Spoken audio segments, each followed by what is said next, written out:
Welcome everybody to 52 Living Ideas. Today is an experimental meetup. This is a really difficult topic to be talking about.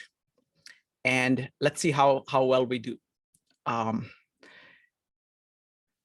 This idea, it's a very simple idea on one hand. The value of this I-thou or I-you relationship, and distinguishing that from, Buber calls it I-it relationship. I prefer to call it me-it relationship to kind of distinguish the I, because this is a big point that he makes, that the I in I-it relationship is different from the I in I-thou relationship. So I prefer to call it me, where me is your conception of yourself, your idea of yourself, which is actually more limited and different from your conception of I. So throughout this discussion, I'm going to be using that terminology, I, thou, and me, it, as two different relationships. Okay, so what is this about? Now, the way I want to come at it is syntopically. There are many ideas. There are at least 3 different ways in which we have examined this core concept in our meetups. And folks, if you're joining us from the Toronto meetup, welcome. I don't know what it is about Toronto, but there are so many interesting thinkers coming out of Toronto, both at the intellectual level. We've looked at Marshall McLuhan, Magda Arnold, Jordan Peterson, and many, many people. So there is something in the water in Toronto. I'm from New York, so I look at Toronto as a small city, and the number of intellectuals it has produced is quite impressive. And also the people who join us from Toronto are very thoughtful and they fit right in. So welcome. And if you are joining us from that meetup, please go ahead and join our core meetup, because we do more than 10 meetups, around 10 meetups per week. Joe, could you put a link for 52 Living Ideas meetup in the chat? Sure. So please go ahead and join that so you can find out all about our meetups. All right. So what I want to do is, one of the ways in which we operate here at 52 Living Ideas is we do a lot of syntopical thinking. That syntopical is the idea from Mortimer Adler's book of how to read a book. Syntopical means you look at similar ideas by other thinkers, and that allows you to kind of triangulate and come at an idea in a far more deeper way. One of the big series that we are working on, going through, is we are looking at Tao Te Ching. Tao Te Ching, the core idea of what Martin Buber is trying to present and what Tao Te Ching is saying is very similar. There is the Tao, which is the way in which nature operates. And there is you. And what you're trying to do is you're trying to act as per the Tao. So it is your relationship with the Tao, which is metaphysically primary. Everything else is secondary. So this relationship, metaphysical relationship between you, the core of you, and nature, that's what Tao Te Ching focuses on. Okay, it's the same analogous, let's put it analogous, or in my mind, it's the same idea as the I-thou relationship. In order to carry on, Tao says that this relationship is in the present and it is unnameable, it is unnamed. But in order to make things, we name things. These are manifestations. These are temporary products. And there is a tendency that we have of identifying ourselves and identifying the Tao and the world with these manifestations. These are what Tao Te Ching calls the 10,000 things, the myriad things, which are named, which is not the real Tao. Those relationships of you yourself naming yourself, me, and it, me-it relationship is what Tao is referring to. Tao Te Ching is referring to when it says the named things. Names produce 10,000 things. So that's the idea. That's the analogous idea. I want to take one more idea. We've done a number of meetups with Louis Sullivan. And Louis Sullivan talks about form follows function. And what is function? Function is how nature operates and how you operate at your core. And he says that that's what really counts. You need to pay attention, focus your attention on that. And you produce forms based on that. Again, it's the same. It's the Tao and you relationship, or the I-Tao relationship, is the function. That is the core of existence. And in order to implement that, we create forms. The forms are man-made. And the standard by which you judge the forms is by the functions. So form follows function. And even when you produce a form that captures a function at a given time, that is a static form. And that deviates from the function over time. So you need to rework in the present with attention to the function to keep redoing the forms. The moment you regard forms as primary, your function begins to die. That is how Louis Sullivan captures it. So we've looked at Tao Te Ching, we've looked at Louis Sullivan. The third one, I will put simply as a philosophical idea. That is the difference between metaphysical and man-made. This I-Tao relationship is what is, or function is what is. The Tao is what is. You are what is. The I is what is. All these are metaphysical. The named things, the things that we create, whether inside us, in words, our habits, our emotions, are man-made. Whether outside of us, chairs, social institutions, way you deal with people, those are outside of you, but those are man-made. So there is a distinction between man-made, metaphysical and man-made. Metaphysical is primary, man-made is secondary. So these are three different ways of looking at it.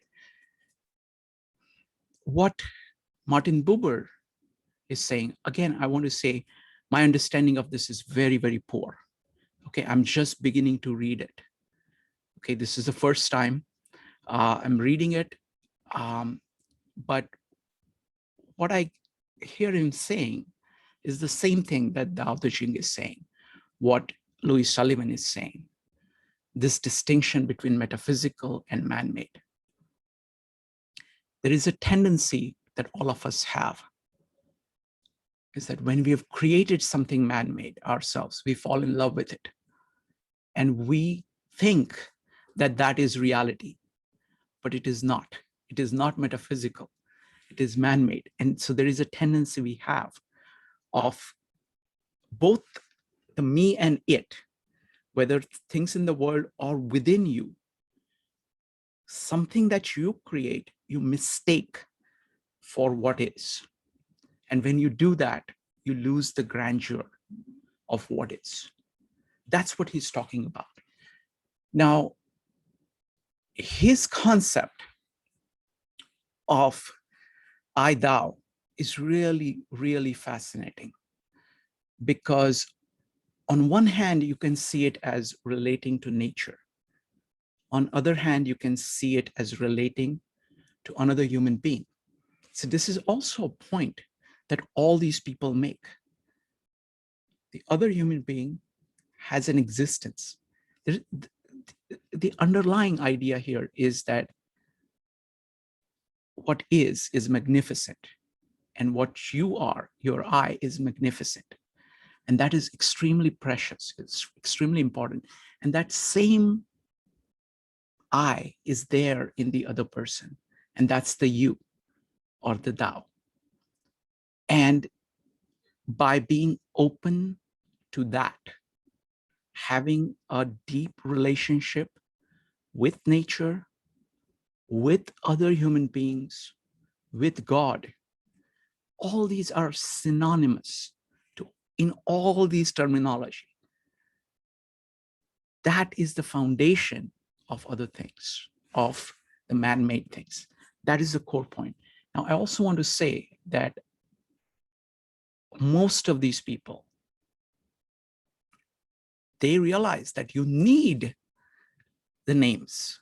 You need to create forms in order to develop the world, to build the world. The world is, you make forms, you make these named things. It's important. So they are not saying that those are bad. Those are crucial, those are necessary. But there is a hierarchy between form and function. Form must follow function. When it stops following the function, then it begins to kill the function. So it is important to, it's about the hierarchy. And if you are focused on the function, if you are focused on the Tao, then the way in which Tao Te Ching puts it is that it is easy to act. It is a way of acting without acting, they say. Because you're working with nature, you work with very small amount of effort, producing tremendous results. So Tao does not look down upon the world and things in the world. It's simply saying that try to understand nature of things, nature of yourself, and act in accordance with that. So what I've done is that I've tried to put kind of similar ideas together and try to kind of triangulate and see what he's talking about. Now, there are many ways in which we can talk about this. I want to first talk about it at this level of this distinction between the metaphysical and man-made. And then second part of the conversation, I want to go into what it means about human interaction. Okay, because it means something really, really profound. When we deal with people, most of us deal with people as what he calls a me it. And they look at people as objects or as aspects. They focus on certain aspects of people in terms of what they can experience and what they can use. And when they look at themselves, they look at me and not I. So they have a very limited conception of what they are and very limited conception of what the other person is. And most human relationships are based on that.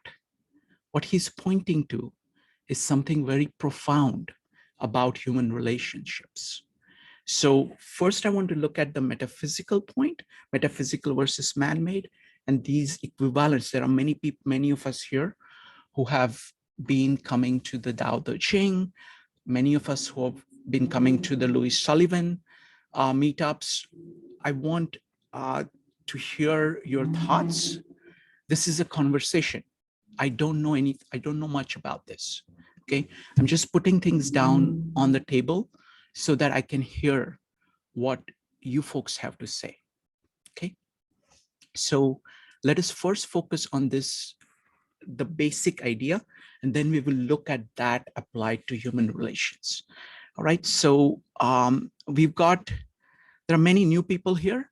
So I want to tell you about our rules. We've got these 4 rules that we have used for the past 5 years that allow for really deep, thoughtful conversation. First rule is type exclamation mark in chat or raise your hand in Zoom in order to speak. Rule number 2, keep on topic. At any given time we are talking about something, keep on topic. Rule number 3, be brief. There are incredible number of great people on this call, and you want to hear from them. So please be brief. I strongly recommend writing things down in bullet points or something like that so you can keep things crisp. And rule number 4, speak your mind. Feel free to disagree with anybody on anything and do so courteously. All right. So with that, I'm going to open the floor to any kind of thoughts that you have. Just make comments at this point. If you have questions, you can put the questions, but we are going to have a separate section where we're going to take all the questions and deal with all the questions together. But for now, any comments you have, you can go ahead and make the comments. First up is Dave. Dave, what do you think about this idea? What is occurring to me, Srikant, and I apologize, I was listening with one ear, but I don't think you mentioned this. Jordan Peterson's description of considering these things physical nature and their meaning. That my car is transportation until I run out of gas or have a flat tire, then it becomes a pile of junk. And his stress on the meaning more important than the physical, and also because it contains the emotional. So to me, I see a parallel with the I thou versus the I it. Is that another topic? Excellent. Excellent. That's excellent observation, Dave. So let's use Louis Sullivan's idea of form and function. What Jordan Peterson is talking about is the same idea.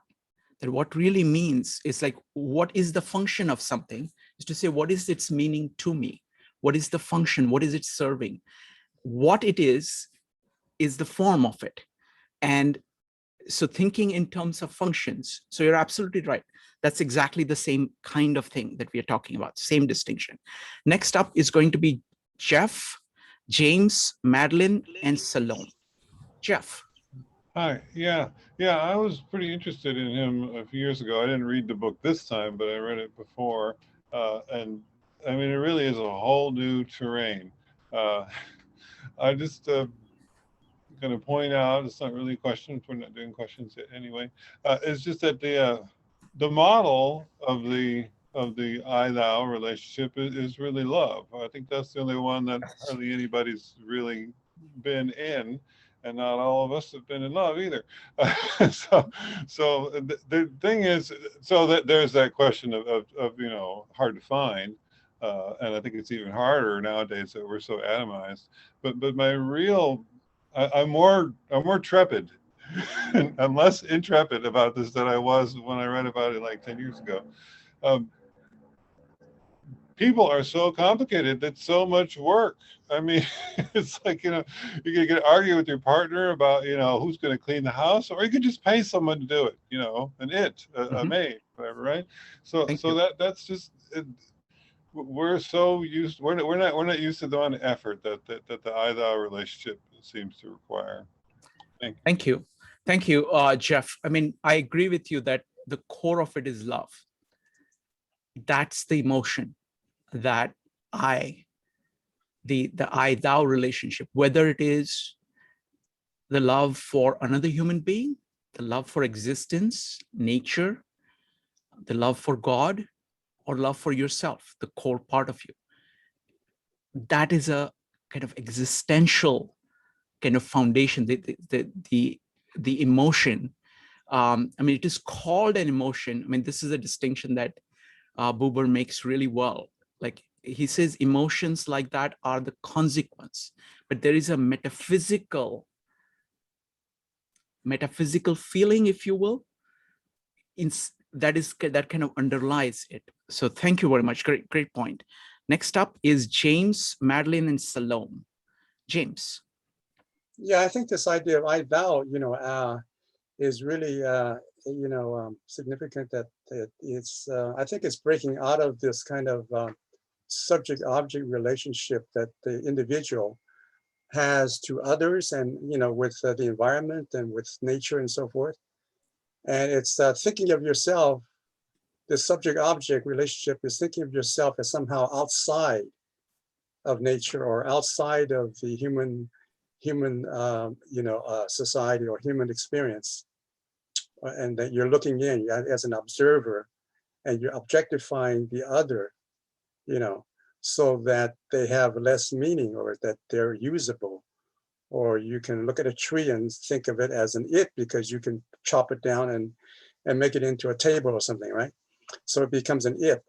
But if you have a more of a an I-thou relationship, like Jeff was saying, based on love or appreciation, then it's a kind of a subject. It's no longer an I it, but an I thou. And so I think it's just trying to. It's the existential, I think, movement of this in philosophy to break out of that kind of scientific way of looking at the world, and be more humanistic and involved, like the Tao is the kind of Taoist philosophy is really kind of like being able to feel yourself, as part of nature instead of outside of it. Yeah. Excellent point, James. I fully agree. I just want to add one more thing. I think this distinction between I, thou, and he calls it a name. Like he says I, thou is not like two things. It's like a word. And then me, it is another word. Okay, so these two concepts, the interesting thing is that both of them apply to both outside and inside. So for example, I, thou, I is something deeply inside you. And thou is something which is out there, whether it is nature, another human being, or God, or a tree. Okay. Similarly, the me, the it is outside. That is how you're kind of objectifying another person. You're looking at something like a chair, and the me is inside. So both of these have the inside component and the outside component. So that's very interesting. So it's not just about external versus internal, but it is a kind of view of external versus kind of view of internal. So that making the distinction between thou and it in the external, and between I and me in the internal. Thank you very much. Next up is going to be Madeline, Salome, Patricia, and Ray. Yes, hi. Thanks, Shrikant. Excellent presentation. I have a few sentences worth of thoughts. I'll just go through them quickly. I agree, the core of Buber is love. I don't think that the Tao is love. I think that the Tao is what underlies everything before the naming or separating, and love is one kind of relationship between the separate things.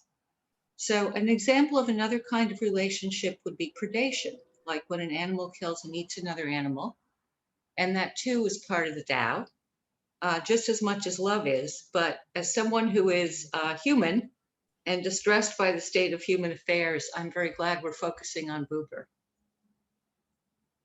Wonderful, thank you. So in talking about the Tao and love, so the concept of love would apply to the, what a sage would feel about Tao. So it is what love is. It is the kind of curiosity. Like, for example, Tao talks about the sage as being almost childlike. So that curiosity, the sense of wonder, the sense of love that a sage feels towards Tao, that's where the love comes in. It's between I and Tao, where the love is, between the sage and the Tao, where love is. Next up is going to be Salome, Patricia, Ray, Jacob, Bob, and Michael. Salome. Hello again. So when I think of you, Buber, and like I definitely, there's that relating of relationship and how like definitely there's love there. I feel like when I read him that he's saying that the I thou is a relationship, or where you're acknowledging the essence of something, and in that moment, if you're able to marvel at it, then it's transcendent to a point. And but like we're human, so we're always fluctuating, so we're going to be in a state where we move in between being in relationship with others and with nature and God, and then being in more of a utilitarian relationship would be the I. That's where we're just relating and not in relationship.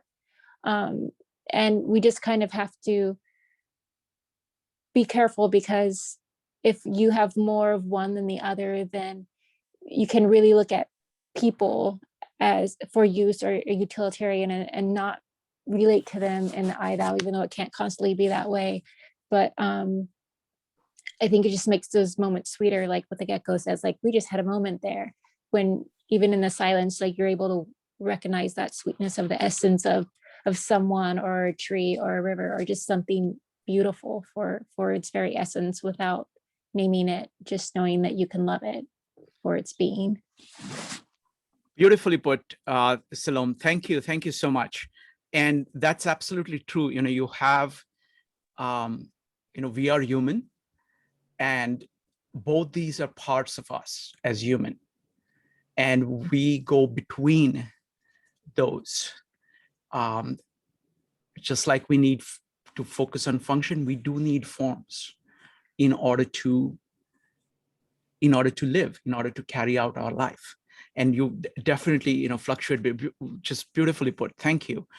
Next up is going to be Patricia, Ray, Jacob, Bob, Michael, Cheryl, and Andrew. Patricia. Yes, I think this might be for the later part of the conversation, because for me, Buber is all about relation. Mm-hmm. And I was thinking that it actually tied in very well with our work on language and communication, as well as with mindfulness. In terms of communication, the I, it, we communicate with people very differently when we're approaching them as an it, as opposed to a thou. How we address them, how we speak with them, even just our body language. So that was what I really get from Buber, is the relationship aspect, but also with mindfulness and the whole spirituality. Even in Buddhism, the metta kind of meditation, where it's like you're recognizing the divinity in another person. So I thought I think that those are the most powerful ideas from Buber. Thank you. Excellent. Excellent, Patricia. I mean, it is definitely about relationship. And it connects to many, many, many themes that we've been talking about.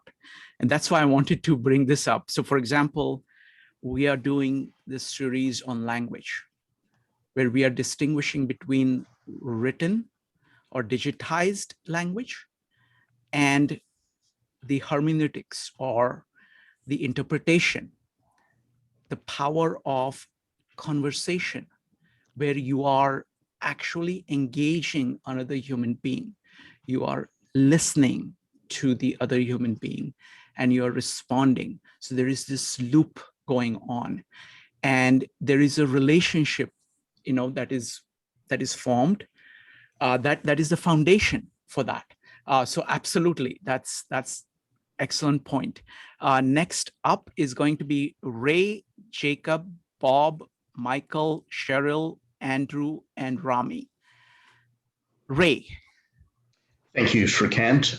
One point that stood out for me, which also relates to some other books we've looked at, is our greatest enemy is the small selves we usually think we are.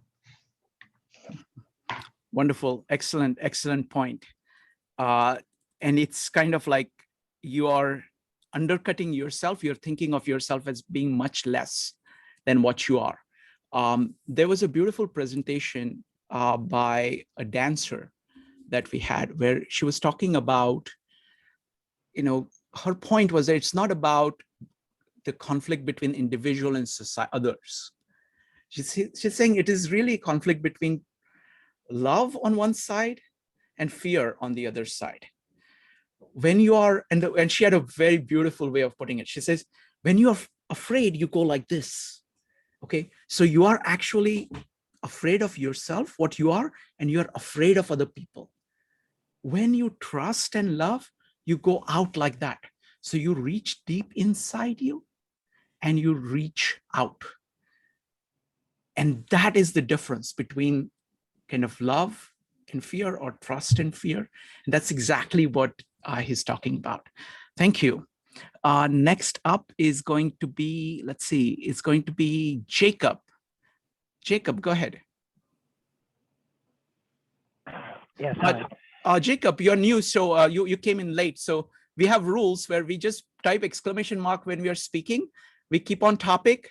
We are brief. We try to be brief. There are many people who came in late, so we try to be brief and we speak our mind, but do so courteously. Go ahead, Jacob. Yeah. So, do we know what the self is? First of all, what is the self?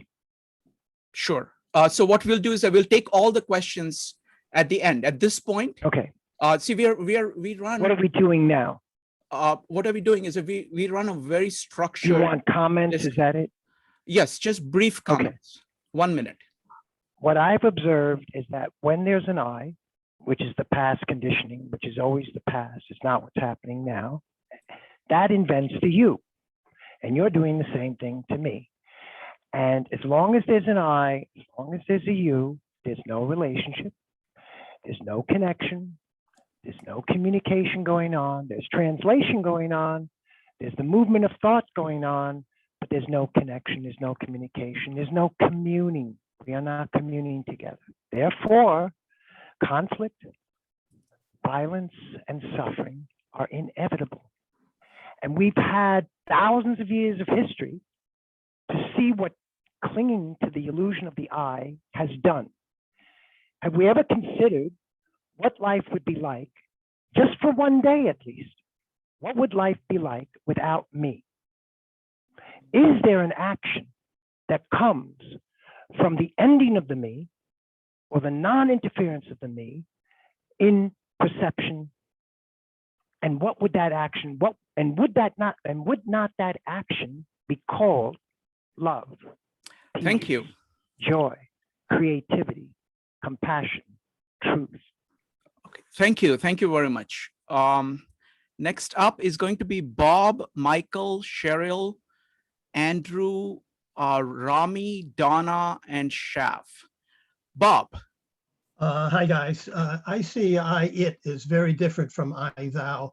It's been mentioned that I, thou has to do with a relationship, but a relationship will involve feedback. If you're listening to the other person, they are saying something, and whatever they say to you is going to if you're listening to that, it's going to adjust who you are. So the relationship is going to change. It's going to be an ongoing thing because you're recognizing that other person as being like you. I mean, the other person could be anything you don't recognize unless you listen. They could be afraid. They could be inarticulate. So that's different from I, it, where you treat the other person as a blanket thing to be possibly you're manipulating them. You're not listening. Okay. Thank you. Thank you, Bob. Let me go to the next person. It's going to be Michael, followed by Cheryl. Michael.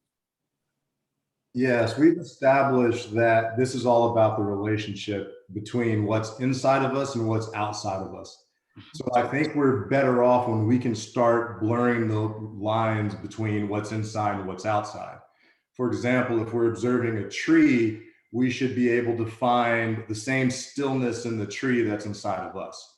Or if we're observing another person with an undesirable behavior, we need to understand that the emotions that they're exhibiting in that moment, maybe not the behavior attached to the emotion, but that emotion is also inside of us.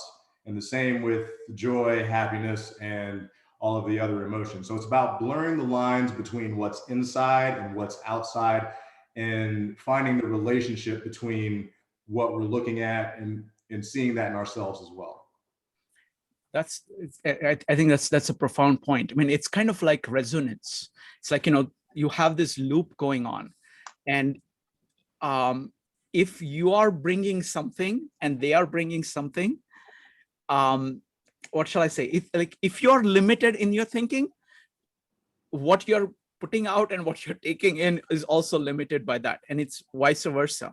So one of the most powerful ideas that I've seen is that of Carl Rogers, who actually, like the core idea of kind of authentic relating with another human being and what it does for you. That is very profound, and it's based on what you just said. Okay, next up is Cheryl. Hi. I think I read Buber's book, I Am Thou, 30 years ago. I'm not sure, but I realize I've read Buber secondarily through so many of the people I've read since. So many people refer to him. So many people use him in their theories.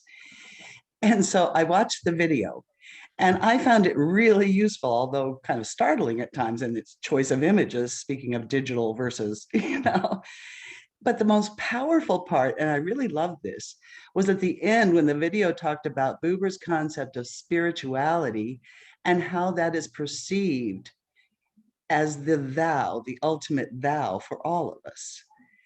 And so in that framework, the atheist doesn't have to believe in any kind of deity to be in the thou. And that was really profound for me, because right now in my own searching for spiritual and intellectual growth, I'm having trouble with the deities, God and Jesus and that kind of thing. Oh, and one more thing. I used to teach Carl Rogers. I could do a funny one, the kind of Rogerian arguments my students used to write. Wonderful. Wonderful. Thank you. Next up is going to be Andrew, Rami, Donna, and Shaf. Yeah. Hi, everyone. I'm really fascinated with the connection. I don't know enough about this author, but I cannot help but think of Kant, who made a separation between the presentation, which is the things we perceive, and the thing in itself. And it sounds like the thou, or is what Kant called the thing in itself. I was wondering if anybody can make a comment. Again, I want to repeat that Kant made that distinction between the thing in itself, that's outside of our perception, and then presentation, which is what we perceive. So I see a relation there, and I don't know enough about this author, and I was wondering if someone can help me. Sure. Especially if you know Kant. Yeah, all right. Thank you. So yeah, let's keep on trying to grasp Buber first, and then we will maybe take questions if we have time. Thank you, Andrew. Next up is going to be, let me see who it is. It's going to be Rami, Donna, and Shaf. Rami. Thank you. So far, when I've been hearing people discuss thou, I've been hearing ideas related to metaphysics, to nature, perhaps Taoism, also an abstract idea of love. But I think when Buber would speak of thou, he'd be speaking of the God of Abraham, the God of Isaac, the God of Jacob, the same one that had a history with his own ancestors, and through whom he would have a connection with everyone who came before him and everyone who would come after them. And in alignment or in connection to that sort of mythology, the idea is that thou is the same that has been there in the presence of the very first peoples and are there if we're invited to be in that sort of space, to also have that connection. And in that way, we find love in everything else. But it's not an abstract concept. It's a definite concept, I would say, for Buber, because there's a definite history there, the whole Abrahamic faiths. Wonderful. Thank you. Okay, next up is going to be Donna. Donna, go ahead. So I think a number of people know here that I love the Tao Te Ching. Mm-hmm. And the I, it, and the I, thou, I like to extend that to thou, where spirit relates to spirit and the I and the ego disappear. And when we communicate in a thou, and we think of each other as spirit to spirit, I think then we can naturally have love as well as being totally present with all things.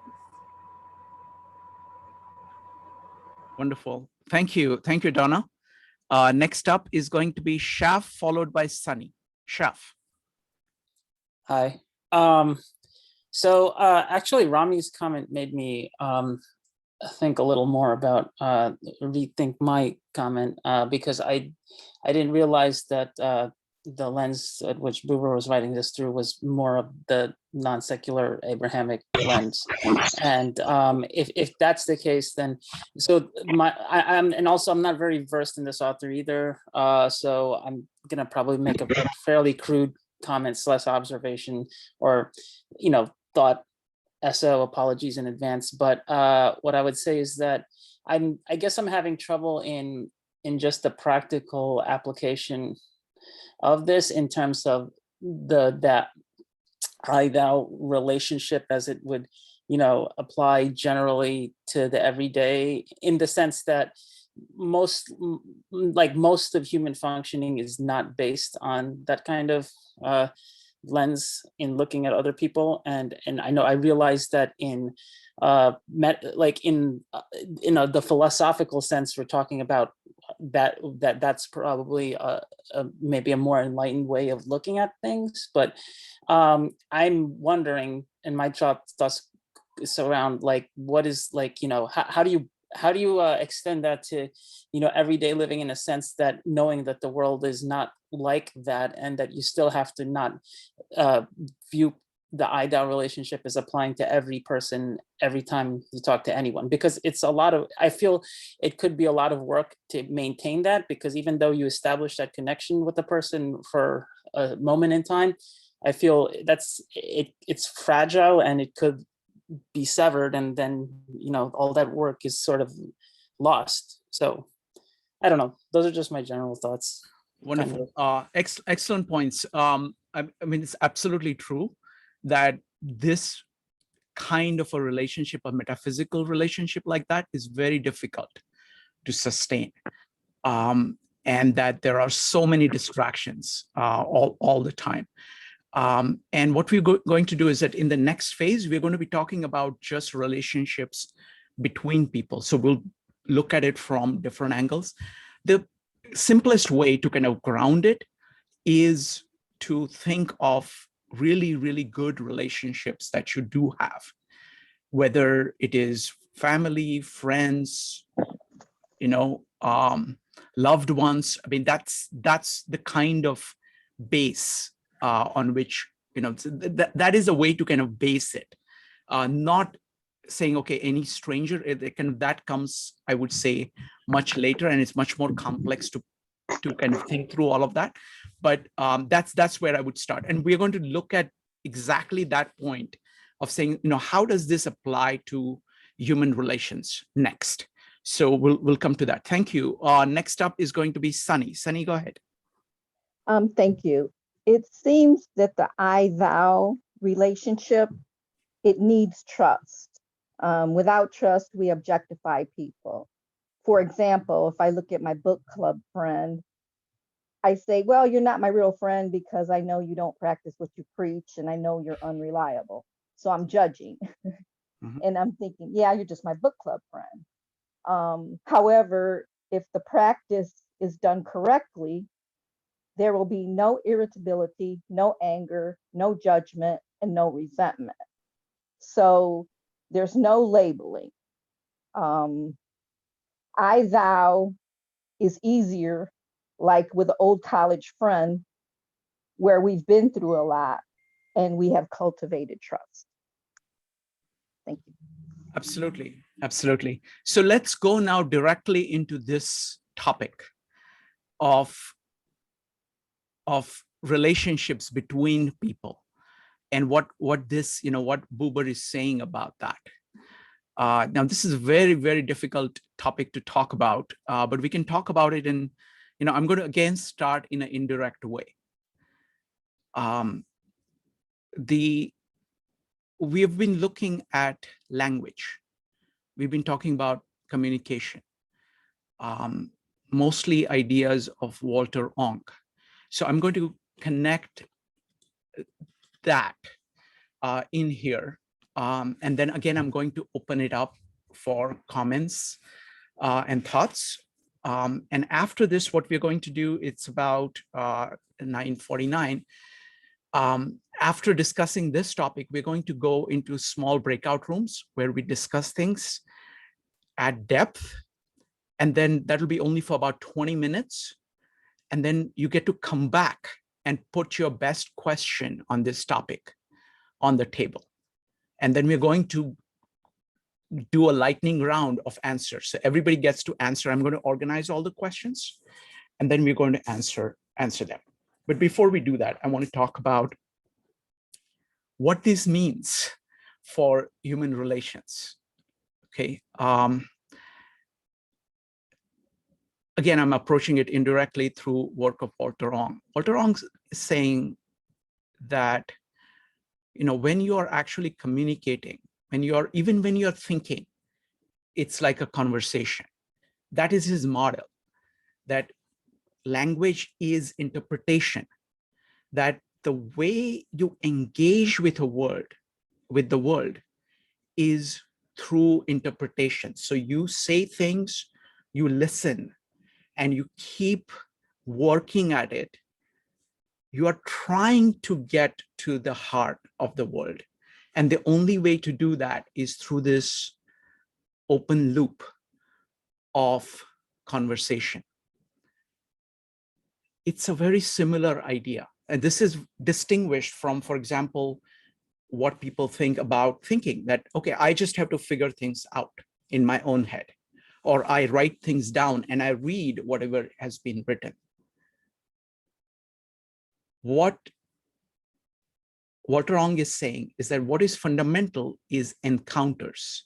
And when you're actually trying to encounter reality, when you are actually trying to encounter another human being, where the question on your mind is simply, what is it? There is a sense of wonder that you have about the world, about another human being.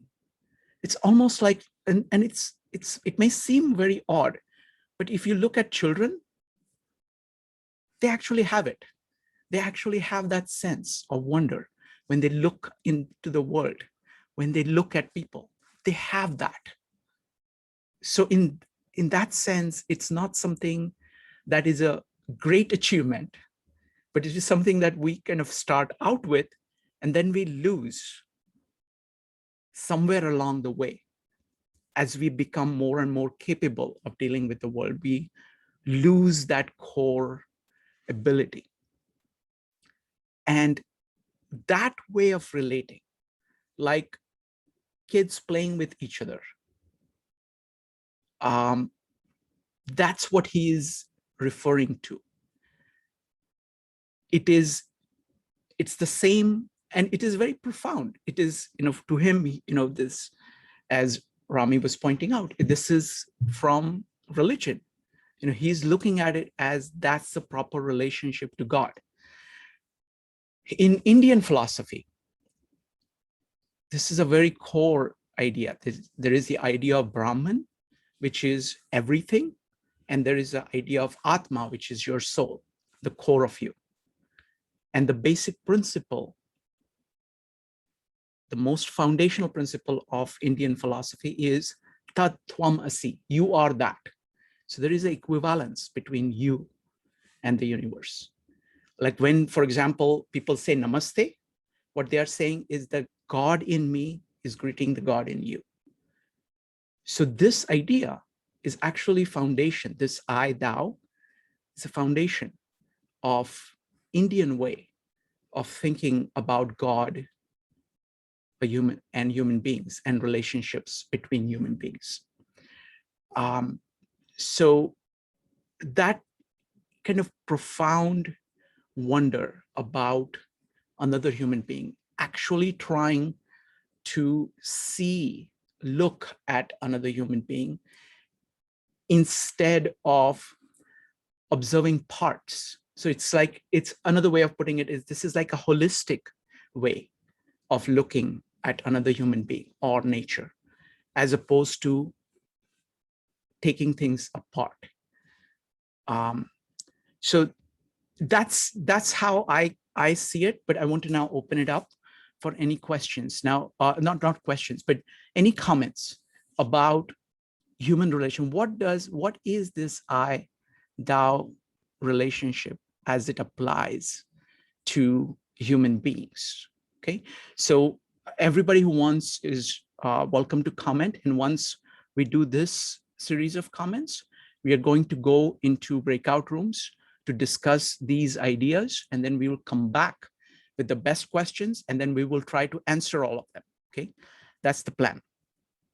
Joe, give me just a second. I want to make sure everything is good. Yeah, Joe, go ahead.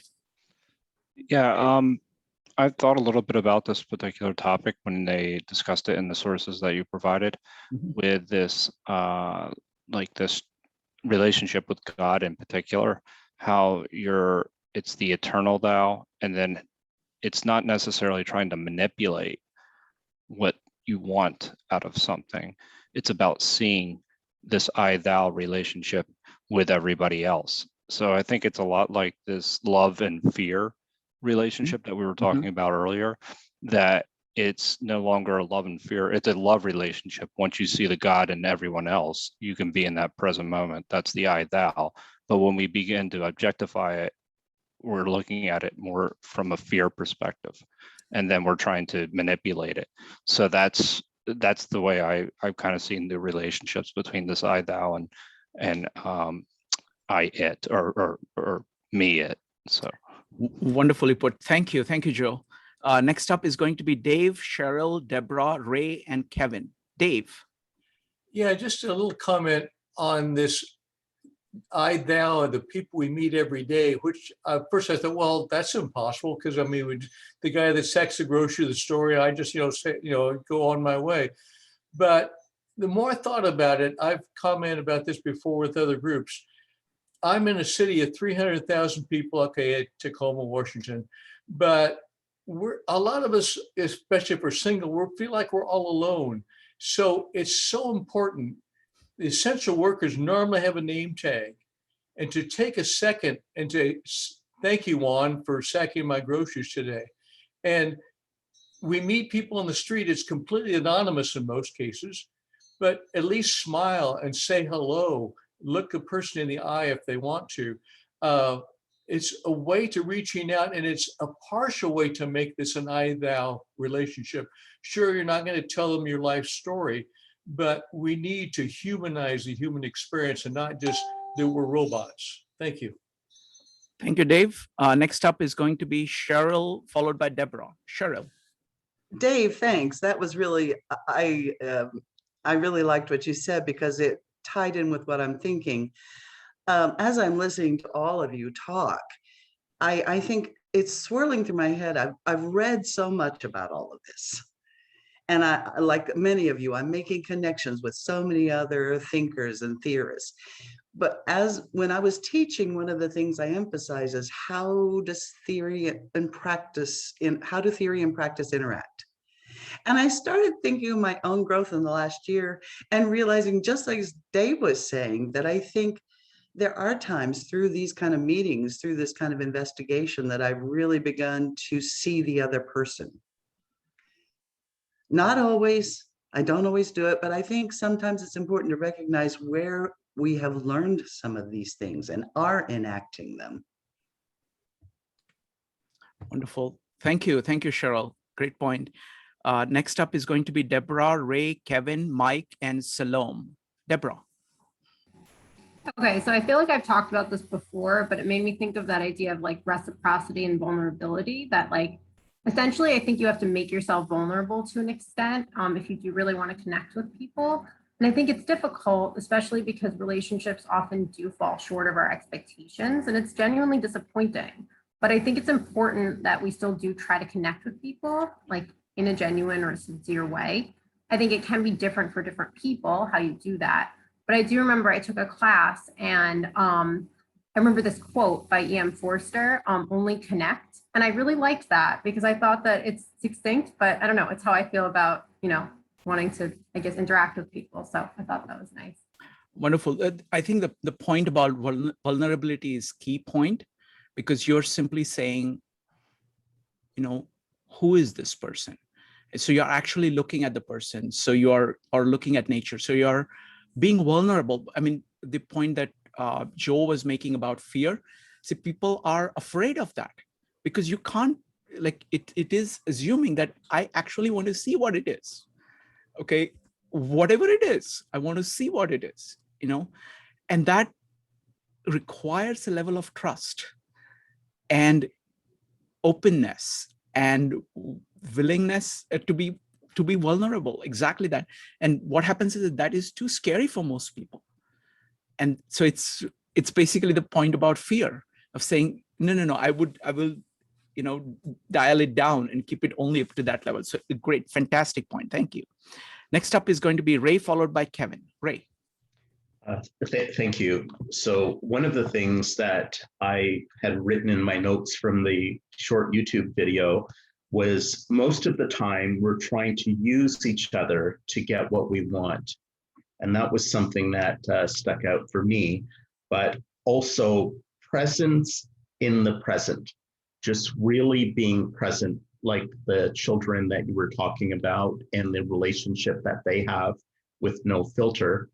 And just a few weeks ago, we had a good conversation in terms of when I was sharing about being present with my coworkers in all relationships and looking people in the eye, active listening, waiting, not trying to overtalk a person or interrupt them, and what a difference and impact that had in my life. And I believe you used the word, Shrikant, circular, in terms of how that really becomes engaging and a very powerful exchange.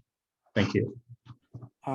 Excellent point. The point about focus on presence. Firstly, the present tense of saying of the now, focus on the now.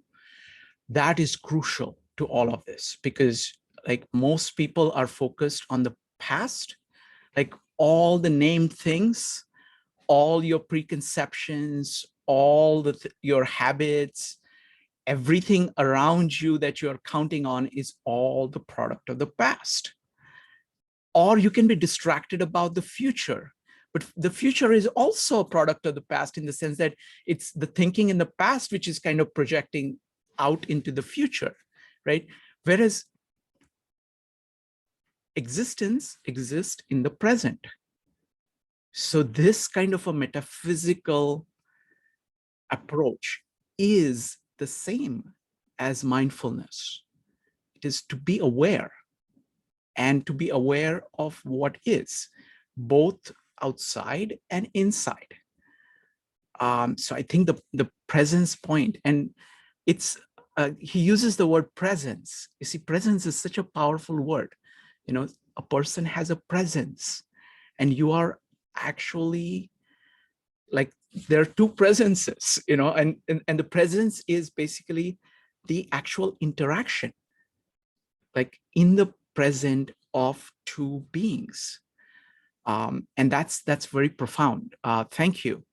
Next up, give me just a second here. Next up is going to be Kevin. Kevin, go ahead. Thank you, Ken. I go to use the thing that I ate and I saw. I eat is normally we describe the animals or others. So it's not a human being. In other words, that was you. It's I feel the warm humanity, love, humble. So to distinguish the two, the first would be, can we question our relationship between I and another side? And the second one is how was the relationship? Bilateral relationship or multiple relationship? It's a mutual benefit or it's only one benefit? Normally, if from I eat, it's master and submissive. I use it. That's the fourth point. I would say, is it traceable? Where's this idea relationship come from? That's the fifth. I'm going to bring Dave. Can we have a deep conversation? Can we talk each other, smiling with each other?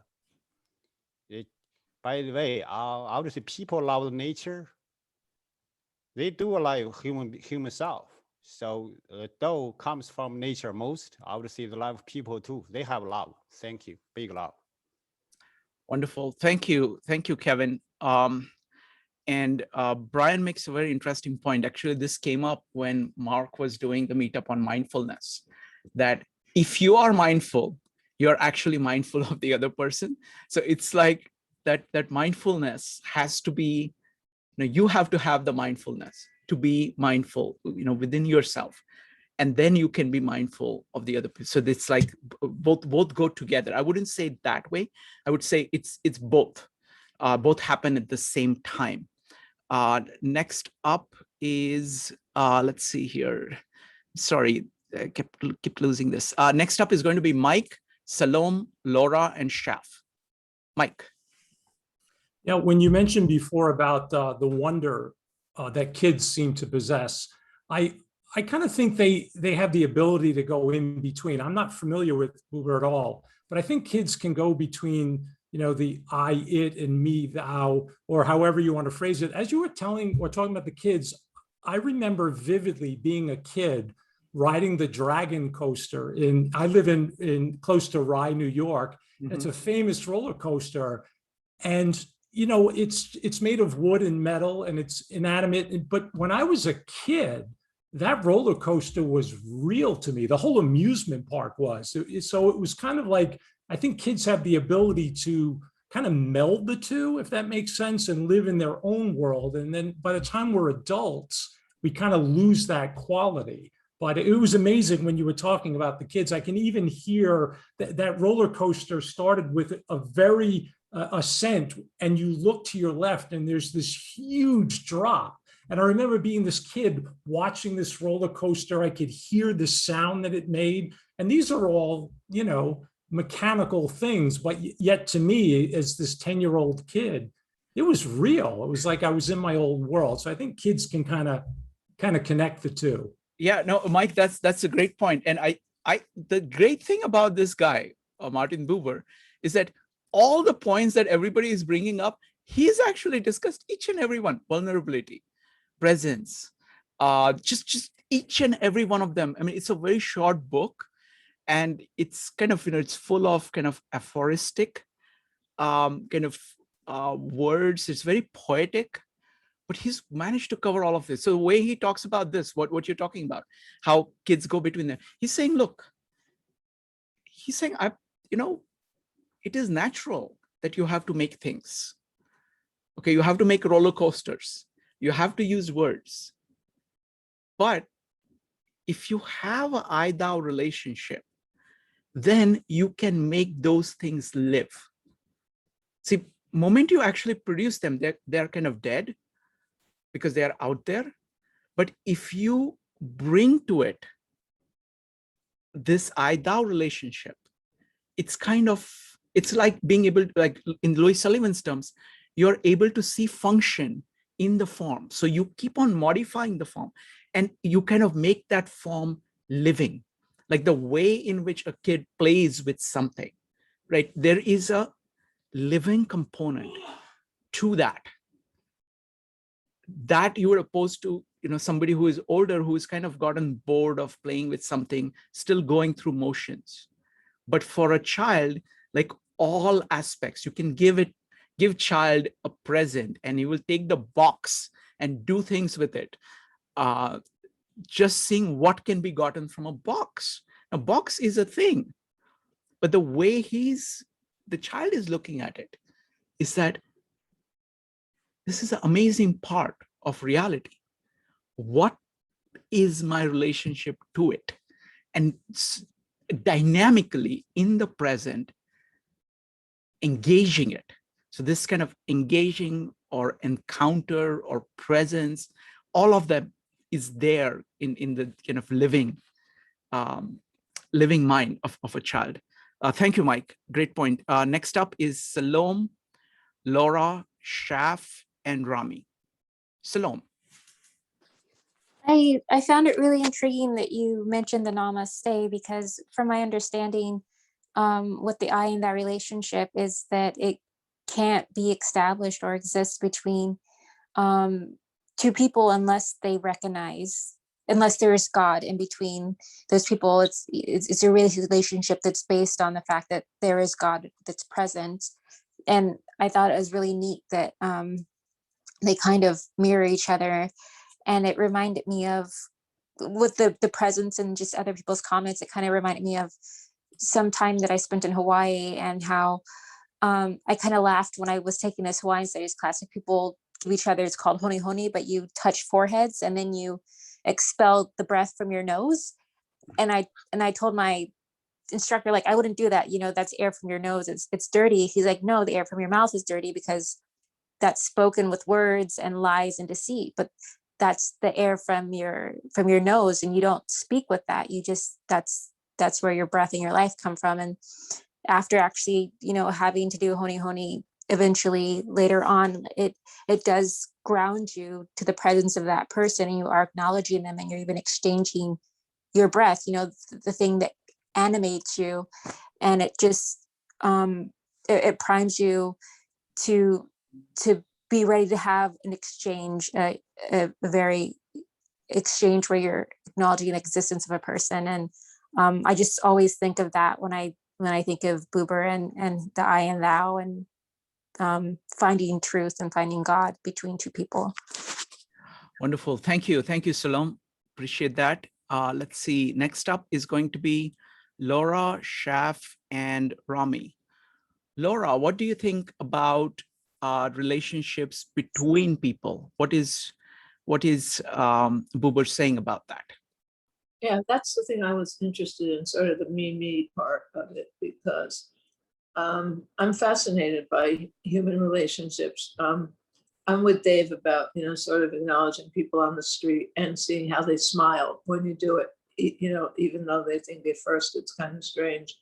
And I'm real inclined on the subway to try and create interaction with somebody. So I picked something that I know I can create a conversation with.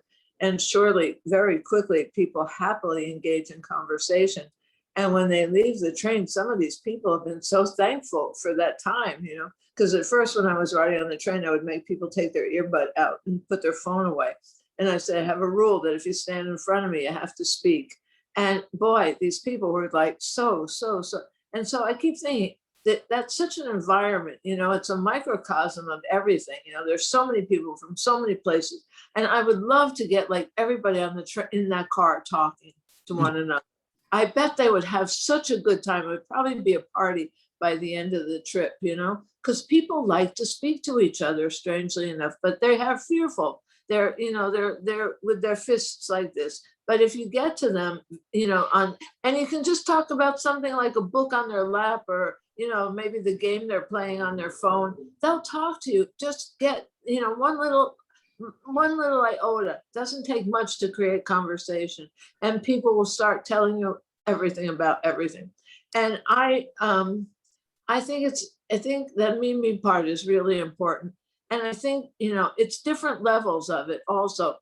And when I think about being in the classroom as a teacher, you have to create those relationships, but there are certain boundaries on it because it's a teacher-student. But I have to create those relationships with every one of those kids right away. And you have to learn how to do it fast, You got to learn to read the room really quickly. And that's like 30 kids. And I did that. And it's different. And then you go in different settings, and it's always different how that happens. And it's your job to be able to do that. And it's everybody's job to be able to do that.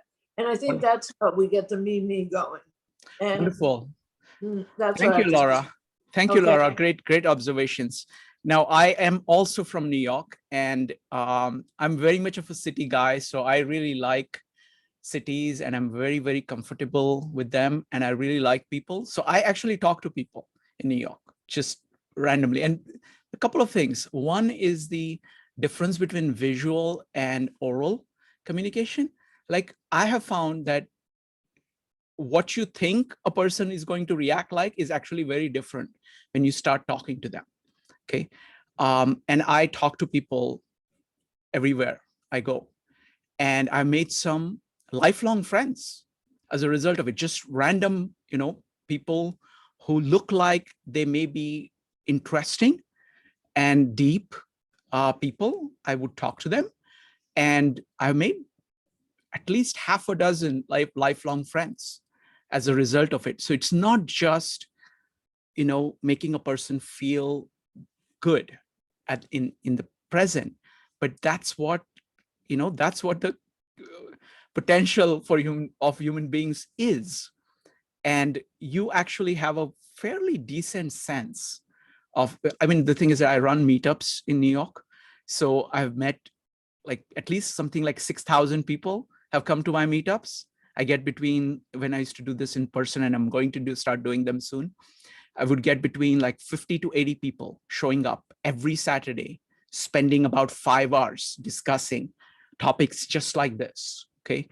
So I have a lot of experience, and actually you have a very good sense. If you trust your sense, you got a very good sense of where there may be some potential, and why let it go to waste. It's just pointless. It's just pointless. Thank you. Next up is going to be Shaf. Shaf, go ahead.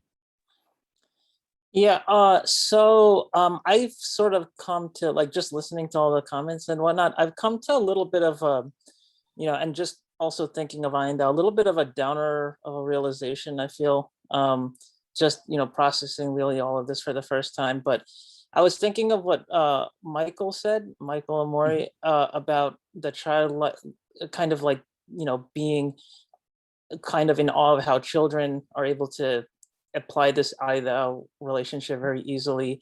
And also, I think you had mentioned as well, Shrikant, about how, that's kind of amazing in itself.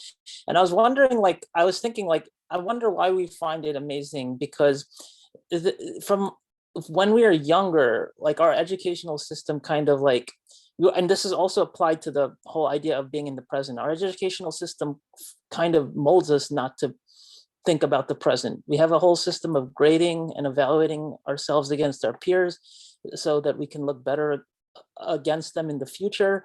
And that's every single class, every single day, for at least, how many years of our lives that we're children up to when we're young adults. And, so is it any wonder that children can apply this so easily when they haven't yet been conditioned to go through this evaluative system of where we're not thinking about the present, and we're just comparing, our are numbers on paper to each other as opposed to us as people. So so to me, like, it's kind of like, again, a little bit of a depressing realization, because it just kind of hit me now that even though maybe a lot of people probably have thought of this already, but it's like, yeah, I guess, I mean, I can understand why. And like, I mean, I don't know. Yeah. Yeah, no, that's great observation. It's certainly, you know, kids start with this and it gets drummed out of them as a part of kind of civilization. It's a very interesting point about kind of culture and nature. So this is another way of looking at it. We've looked at, you know, this, like Jordan Peterson looks at it this way. There are many other people look at it. So there is culture and nature. So what we are saying is that go back to nature, but do culture in a way where you respects nature. So that, whereas what happens is that there are people who get hung up on the products of cultures. Take, for example, let's take math, right? Now, math, it's important to know math, but if you say that, okay, what really matters is the grades that you're going to get on math, you actually never know math. You do not understand how math works. You do not understand how science works. You have the products, you have the form, but not the function. You have the theories or laws, you don't know how they come, you have no capacity of doing anything about them. So it's a question of, it's again question of function and form. Most people say, okay, I just want to get form and I want to get immediate benefit from having the form in my hand or pretending to other people that I have it, as opposed to actually having the form. So even education, like real education, is actually understanding things. So for example, Montessori system that my friend Rupali talks about, you know, it is all designed to develop the child's ability of independent thinking. That's it.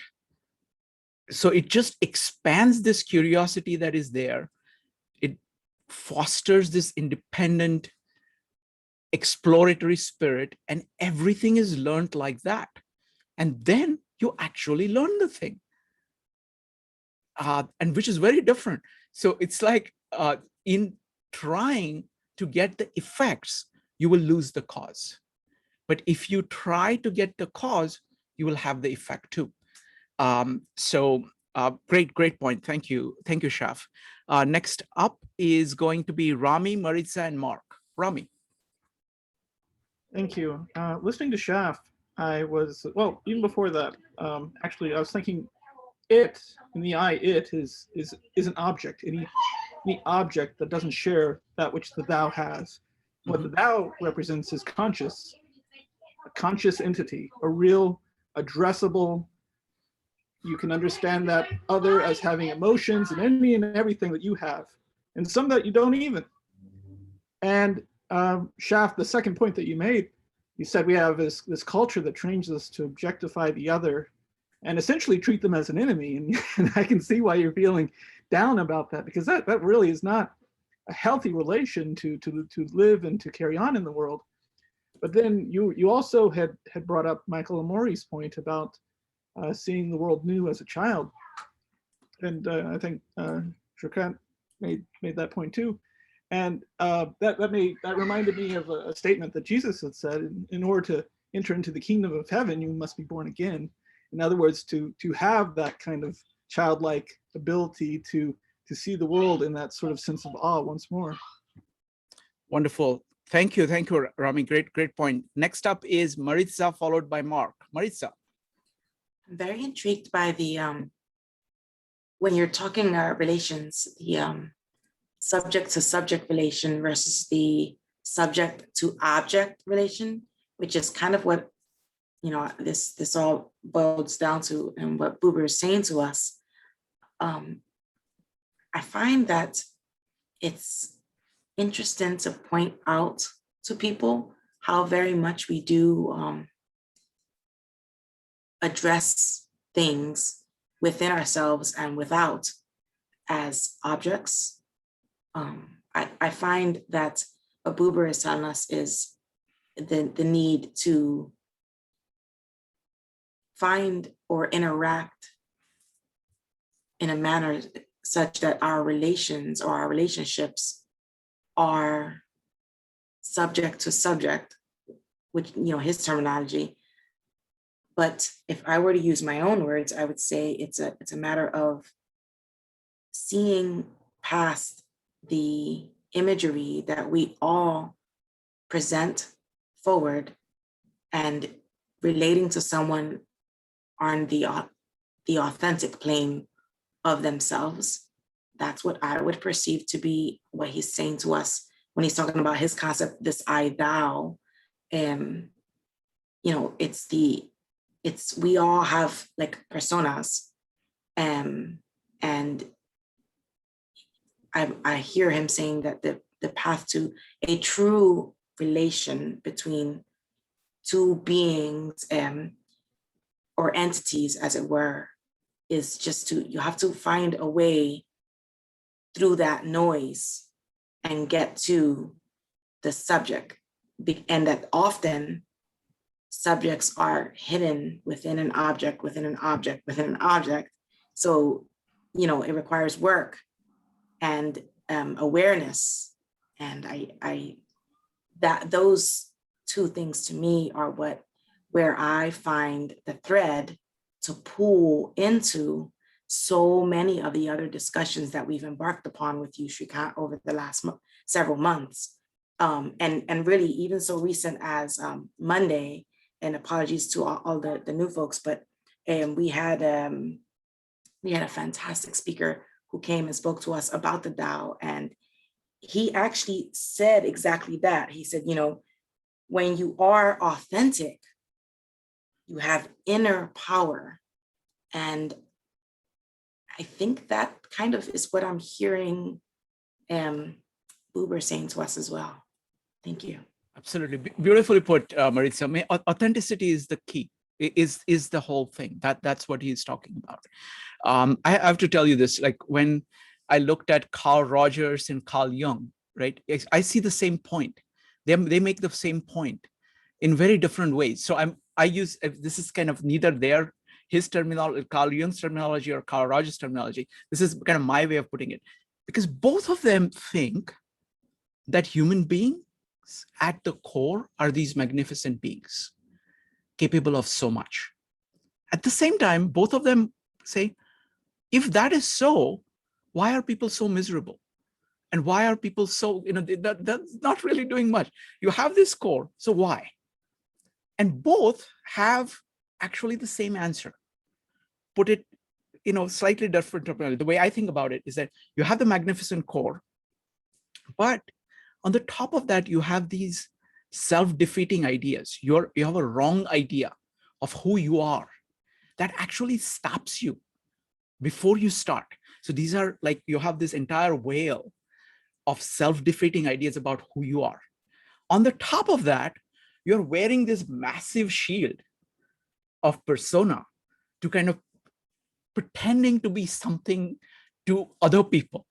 So you have these magnificent creatures with these self-defeating ideas kind of undercutting them all the time, wearing these massive shields, bumping into one another. Okay, that's what, you know, kind of human experience is like. And that's exactly the objects, you know, both those things are objects. There are objects, external objects, externally pointed objects, and internally pointed objects. And what's the solution? Like, solution of Carl Rogers is authentic relating. Like, if you're trying to authentically relate to the core of the other person, what happens is that two things happen. One is that those shields get a little bit weaker, the personas. So they become a little bit squishier, so you're able to see through them. Second is that actually even the things that are undercutting you are ameliorated, because the other person actually has different undercutting things that are going on in them. So you see that there is no reason for the undercutting thing that you are holding. So it allows you to free yourselves, ourselves a little bit. Both parties are able to free themselves a little bit from their wrong self-conceptions as well as personas that allows them to shine at the core little bit more. And that's why it is very powerful. But thank you so much, Maritza. Next up is Mark. Hi, thanks, Shrikant. So, yeah. So I have only a passing familiarity with Buber, and I do like this idea of the I, it versus I, thou as an interesting idea to evaluate what's going on in the world and between individuals. I really like the emphasis on how to connect with others, and a lot of people have commented upon that tonight. I don't think I heard anybody mention this thing, because in terms of like self-growth, like one can learn a lot through self-respect, in a reflection, being introspective. But I think that's limiting.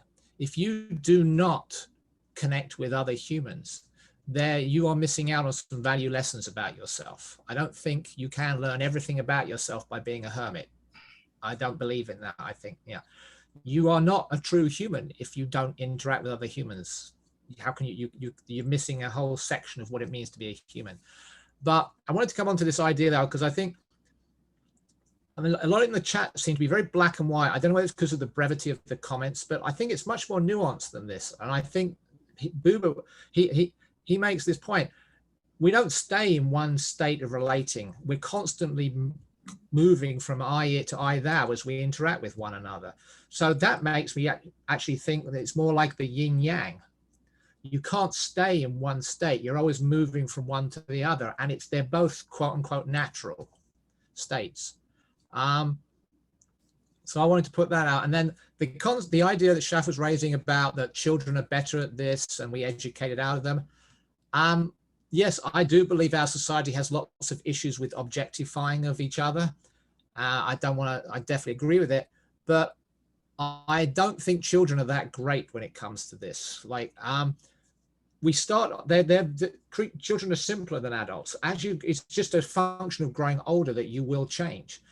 The responsibilities of getting older means you now have to have plans and goals. And to achieve those, you will have to objectify people. You will have to work with people in teams in order to achieve common goals. I think it's the natural way of things. However, I do think that we aren't evolved to live the way we live. We've commented on this before, Shrikant, and I think you made a passing reference to it.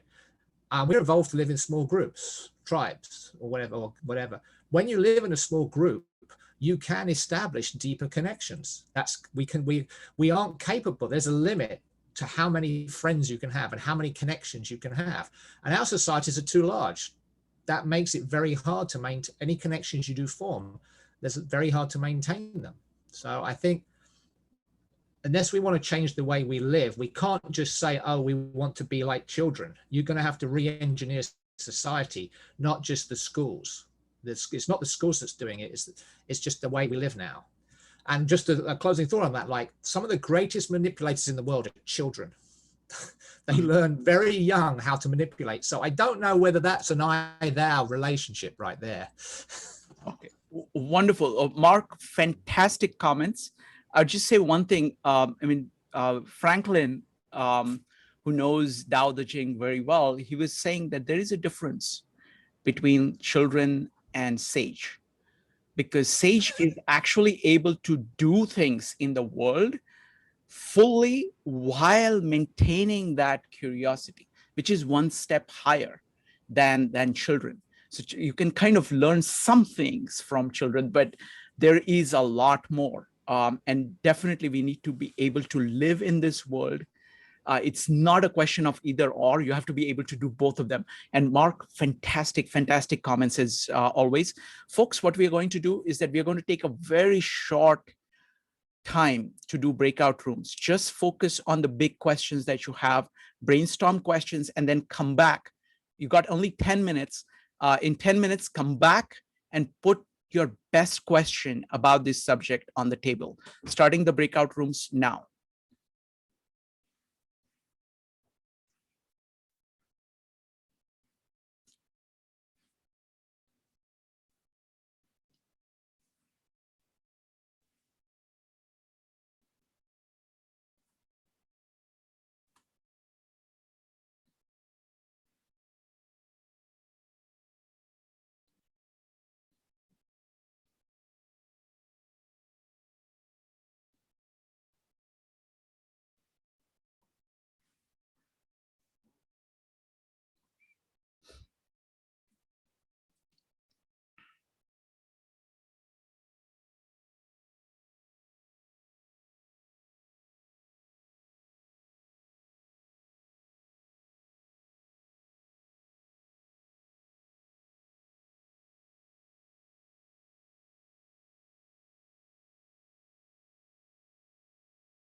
Welcome back, folks. Welcome back.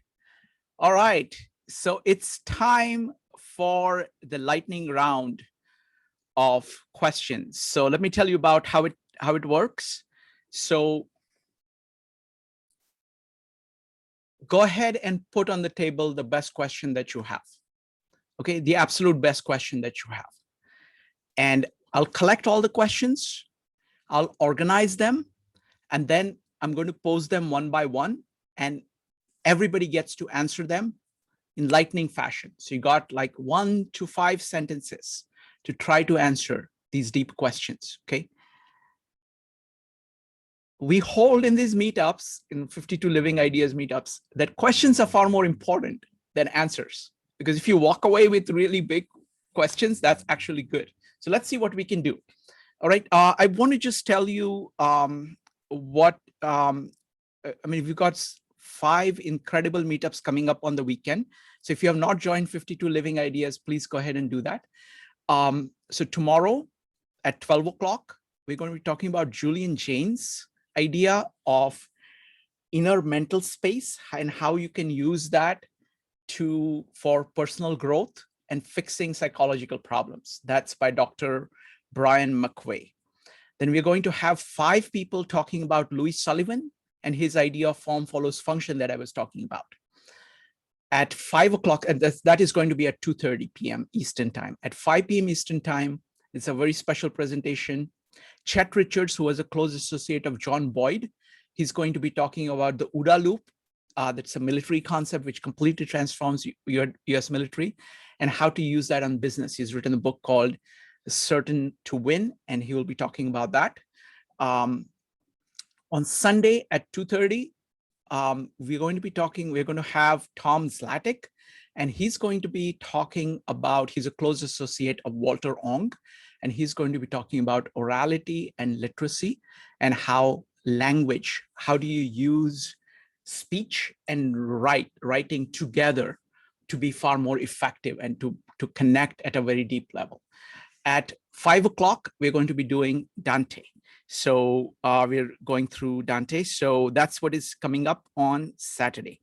All right, folks. So let's start with questions. Go ahead and type exclamation mark if you have questions. How do you join 52 Living Ideas? It's a meetup. So you can just search for 52 Living Ideas. I'm going to go ahead and Joe, could you do me a favor and put 52 Living Ideas link in the chat? Okay, thank you. Let's see, questions. Who wants to go first? Kevin, what's your question? Thank you, Shanka. My question, can I ask a question like this? Should we consider a quotation mark with I first concept?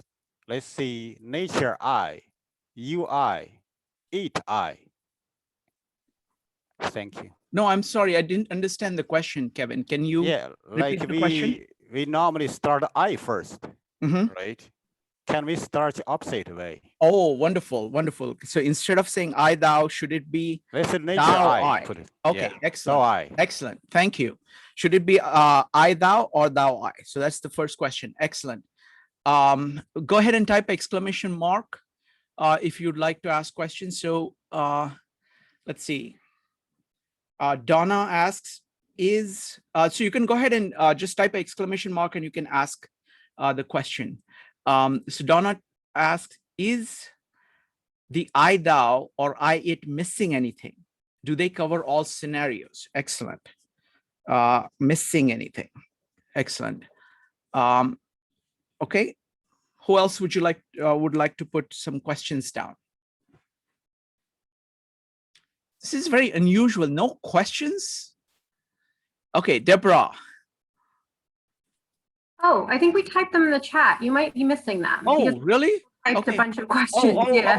Folks, just go ahead and type an exclamation mark and speak out your questions, because some people are not paying attention to the chat. It's difficult. And what I have to do is I have to listen to it. I have to crystallize it and put it in forms where it's easier for people to grasp. Go ahead, Deborah. Okay, so mine's kind of long. You might want to just summarize it. Sure.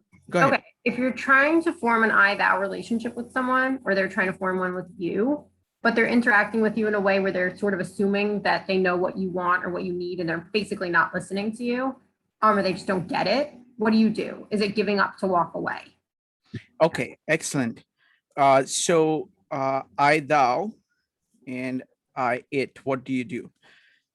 I mean, the way I would put it is that you're trying to form an I-thou relationship. And if they are having a preconception about you, they are actually treating, they're looking at a limited part of you. So they are actually engaging in this me-it relationship with you. So how do you establish a I-thou relationship when that is what is going on? Perfect. Wonderful. Thank you. Maritza.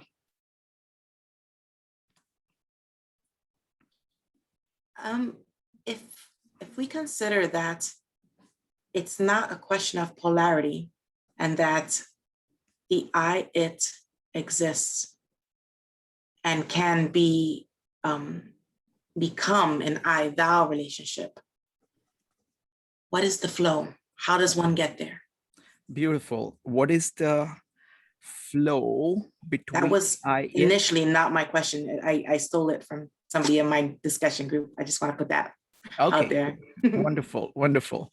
It's this stealing is allowed as long as you acknowledge the theft.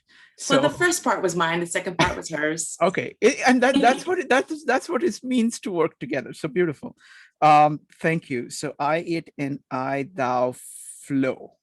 Wonderful. Next up is going to be Jean, followed by Joe. Jean.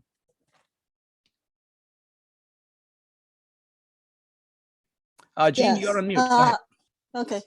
Yeah, so my question is that possible to form I-thou relationship with everybody based on we all have very different background, knowledge, and personalities? Wonderful. Is I, thou possible with everybody? Excellent. Last question is by Joe. And then we will go ahead and answer all these questions. Joe. Yeah, it's similar to something that Mark had brought up, and I was trying to formulate it in my head as though, how does I, thou relate to maybe the yin yang? Okay. I, thou, and yin yang. Very good. All right. Mark, you have a question. Folks, this is your last chance to ask questions. So go ahead. Mark, followed by Donna. Mark. Oh, okay. Sorry. Yeah, I thought you weren't going to do me. I was surprised. My question is can you relate in an I-thou manner to more than one person at a time? Can you actually be present for more than one person, or do you have to go from one person to the next? Oh, you wonderful. Can't do it at the same simultaneously. Wonderful. Can you do I, thou for multiple people? Wow. These are great questions. Donna. What are the pros and cons of the I, thou, and the I, it? Okay, excellent. Pros and cons of I, thou, and I, it. Oh, this is wonderful. All right, folks. So we're going to now go ahead and answer all these questions. So everybody gets to answer the questions. Just be brief because you want to hear as many answers as possible. Okay. So let me just list all the questions. The first question is that, should it be I, thou, or thou, I? Does thou come before I? Second question, in this I, thou, and I, it relationship, do they cover all relationships? Is something missing? Next one, if you're trying to pursue an I, thou relationship and the other person insists on approaching it as an I, it relationship, what do? How do you get to I, thou? Is it possible? Next one is, what is the flow? Is there a flow possible between I, it, and I, thou?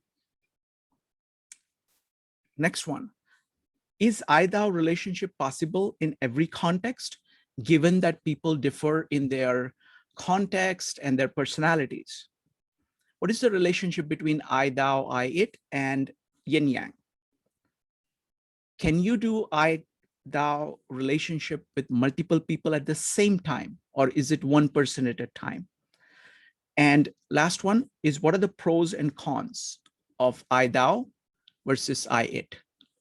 Fantastic questions. All right.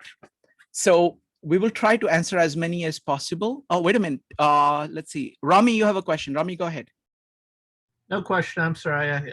Oh, you had an answer? Okay. So that's okay. All right. So first question.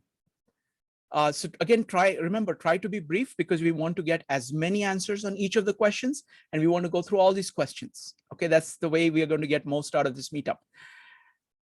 Okay, Kevin's question. For example, if you look at Tao Te Ching, Tao comes before I, and you start with the Tao, and I is your response to the Tao. So is it Tao I? Should it be Tao I relationship or I Tao relationship? Answers. Go ahead and type exclamation mark if you would like to answer. Rami, Maritza, and Kevin. Rami. Yes, it is thou first in the Abrahamic faith. The very first word is a word for God. So wonderful. There you go, bang. And in the Christian relationship, it's we love because God first loved us. Yes, excellent. Maritza followed by Kevin. Folks, go ahead and type exclamation mark if you would like to answer this question. Maritza. Nope, I would leave it with the I first, because we have to first acknowledge ourselves before we can acknowledge anyone else. Okay, excellent. Next up is going to be Kevin. I would consider both way. It's you can I eat and also eat. Eat is nature, for example. Mm-hmm. We are part of nature, by the way. Thank you. Thank you. Next up is going to be Rami, Joe, and Amelia, if you have a question, if you have an answer. So Rami, go ahead. So there's a risk. If we place I in terms of understanding cognizance, that I have a conscience, that's one kind of way of placing I before thou in a way that I think would be neutral or understandable, acceptable, normal, natural, however you want to put that. But if we are saying I and then thou is something after I, then what we're doing is creating an idol, which is an it that we can use then to try to manipulate others with. So that's Thank you. at risk. Thank you. Next up is going to be Joe. Joe, go ahead. Yeah, I mean, I think it has to go from inside outside, not necessarily from outside inside. And that's just my thought. Okay, very good. Amelia, did you have? You need to unmute. Go ahead. Yes, I think that in order to have that I thou, you must be conscious in order to proceed to approach someone in the I thou. So I has to come before thou. Wonderful. That's how I look at it. Thank you. Mark. Yeah, I go with the I first because I am the center of my universe. However, I think it's important to remember that the thou I'm relating to, in their universe, they are the I and I am the thou. Wonderful. Next up is Madeline. Yes, okay. Most of us come from a very I-centric culture. There are other cultures which are very much more networked and interwoven in large extended families, in which everyone places the thou first, because that's how the culture is. Got it. Thank you. Next question is going to be, does I, thou, and me, it relationships, do they cover the entire universe of relationships? Is anything missing? What do you think about this classification? Is there anything missing? And if it is missing, what is it? Go ahead and type exclamation mark. If you have, even if you want to say nothing is missing, you can go ahead and say that. Rami. So the I, it is the objective universe and the I, thou is the conscious universe. Is there anything beyond these realms? Okay, next up is Joe. No. Okay, very good. Patricia. I have a copy of this book with a prologue by Walter Kaufman, and he actually mentions other relationships: the I, the I, it, the it, the we, and us, them. And he kind of goes into an explanation of what those are. So I thought that was interesting. Yes, I actually did a whole meetup on that. But I think there is a fundamentality to this. It actually identifies kind of fundamental axes, and all of those are kind of applications, I think, are kind of elaborations in various ways of it. You can break them down in these. Next up is going to be Kevin, Amelia, and Mark. Kevin. I can see here is a relationship between figure and ground.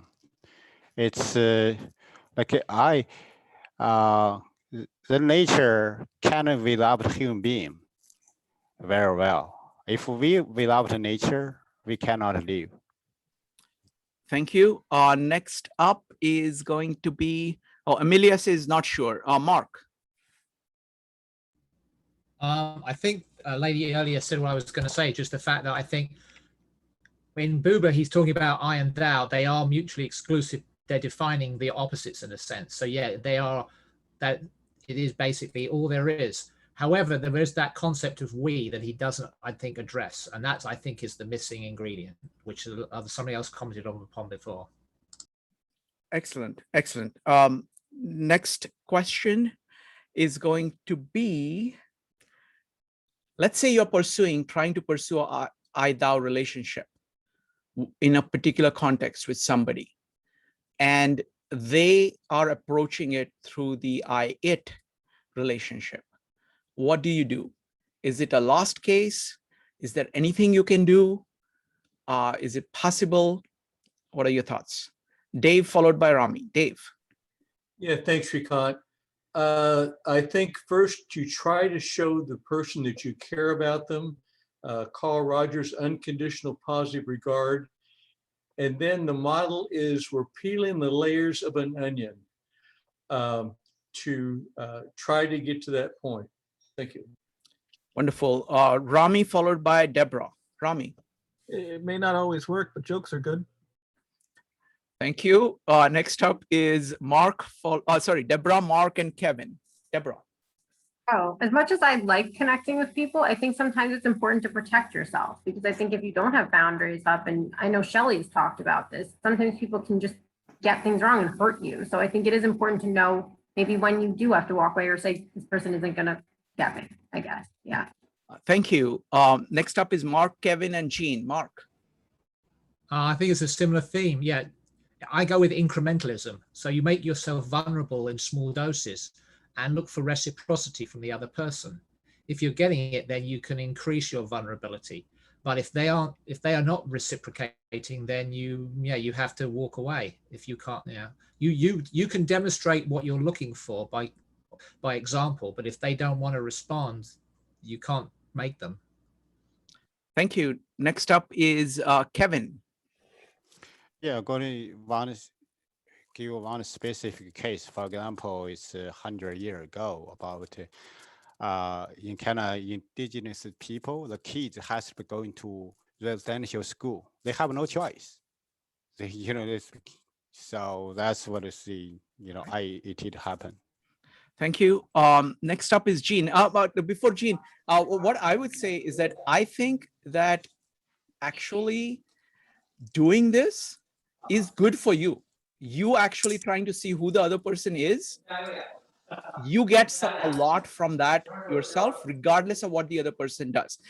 The other person, of course, if they reciprocate, you can do something at a much higher level. But it's not as if that it's lost when you do that. Jean. Yeah, I think you give other people a chance.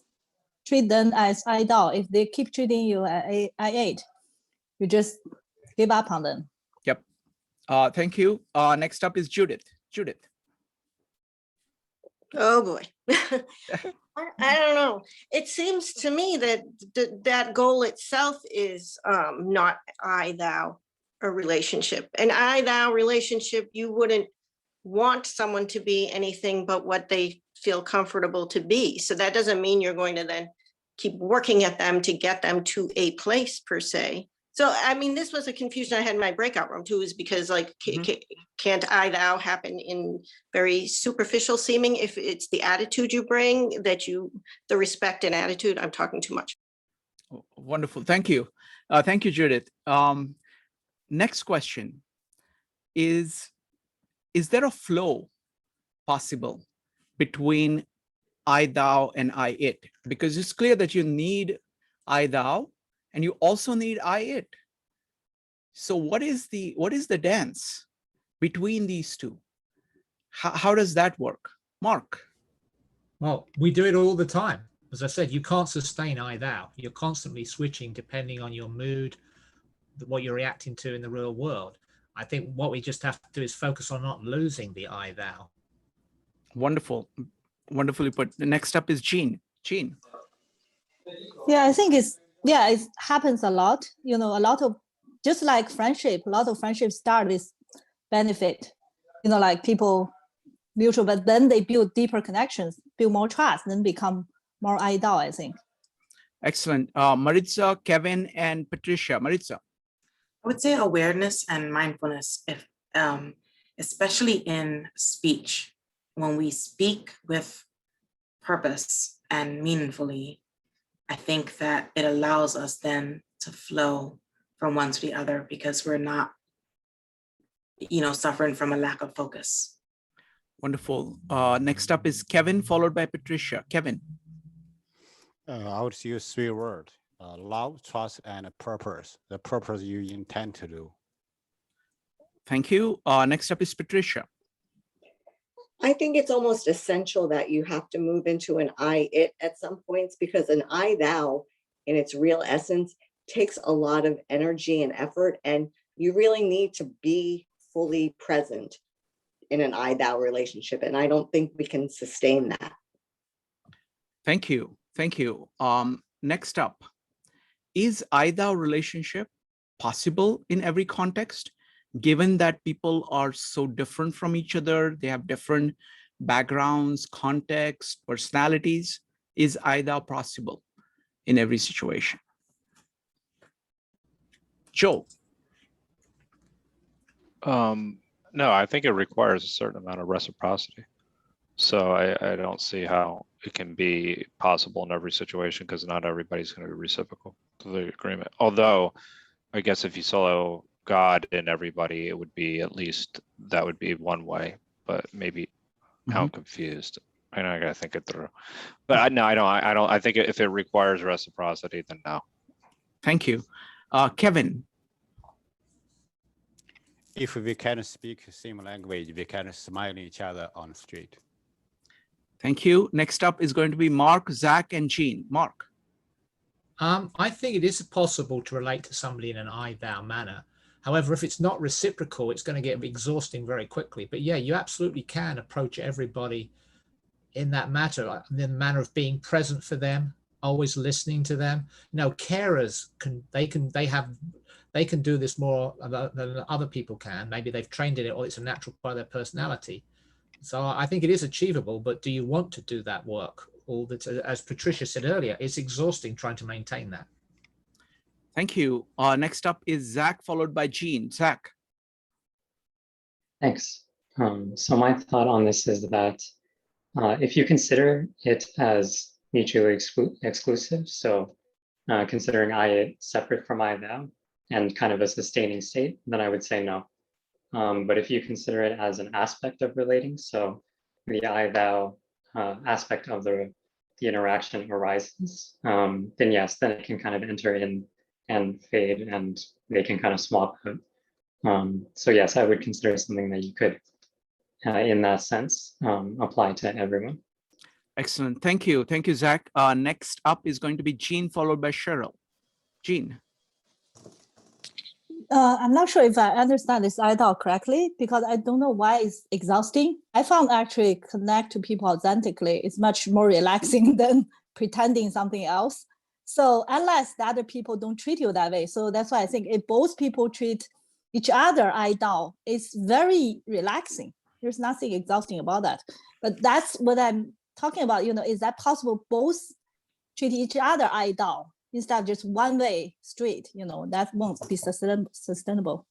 Yeah, that's a good point. I was also thinking about the same thing. I also find I thou to be very relaxing, because it's like you're not trying to do, you're just trying to be yourself, and the other person is trying to be yourself. I think it's energizing for me. Not even relaxing. It's kind of energizing. It just adds to the energy. But I think what people who are saying that it is draining is that it's when it is not reciprocated and you feel negative about the fact that you did it, because it's like you're doing something and it's not being reciprocated. I think that's what they mean.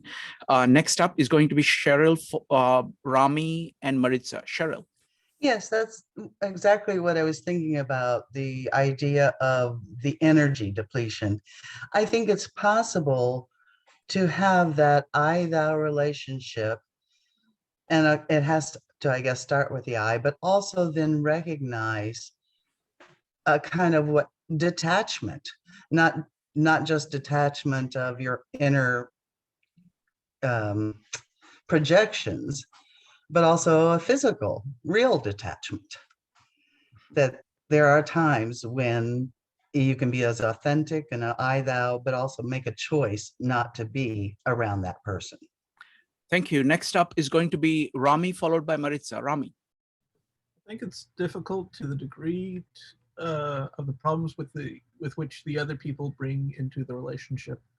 I think that Jesus, being surrounded by so many people with so many different problems, very oftentimes was documented as having to go off apart from everyone else, to go out into nature, into wilderness, and to be in the presence of pure thou-ness in order to become restored once again, to then go back and do the work once more.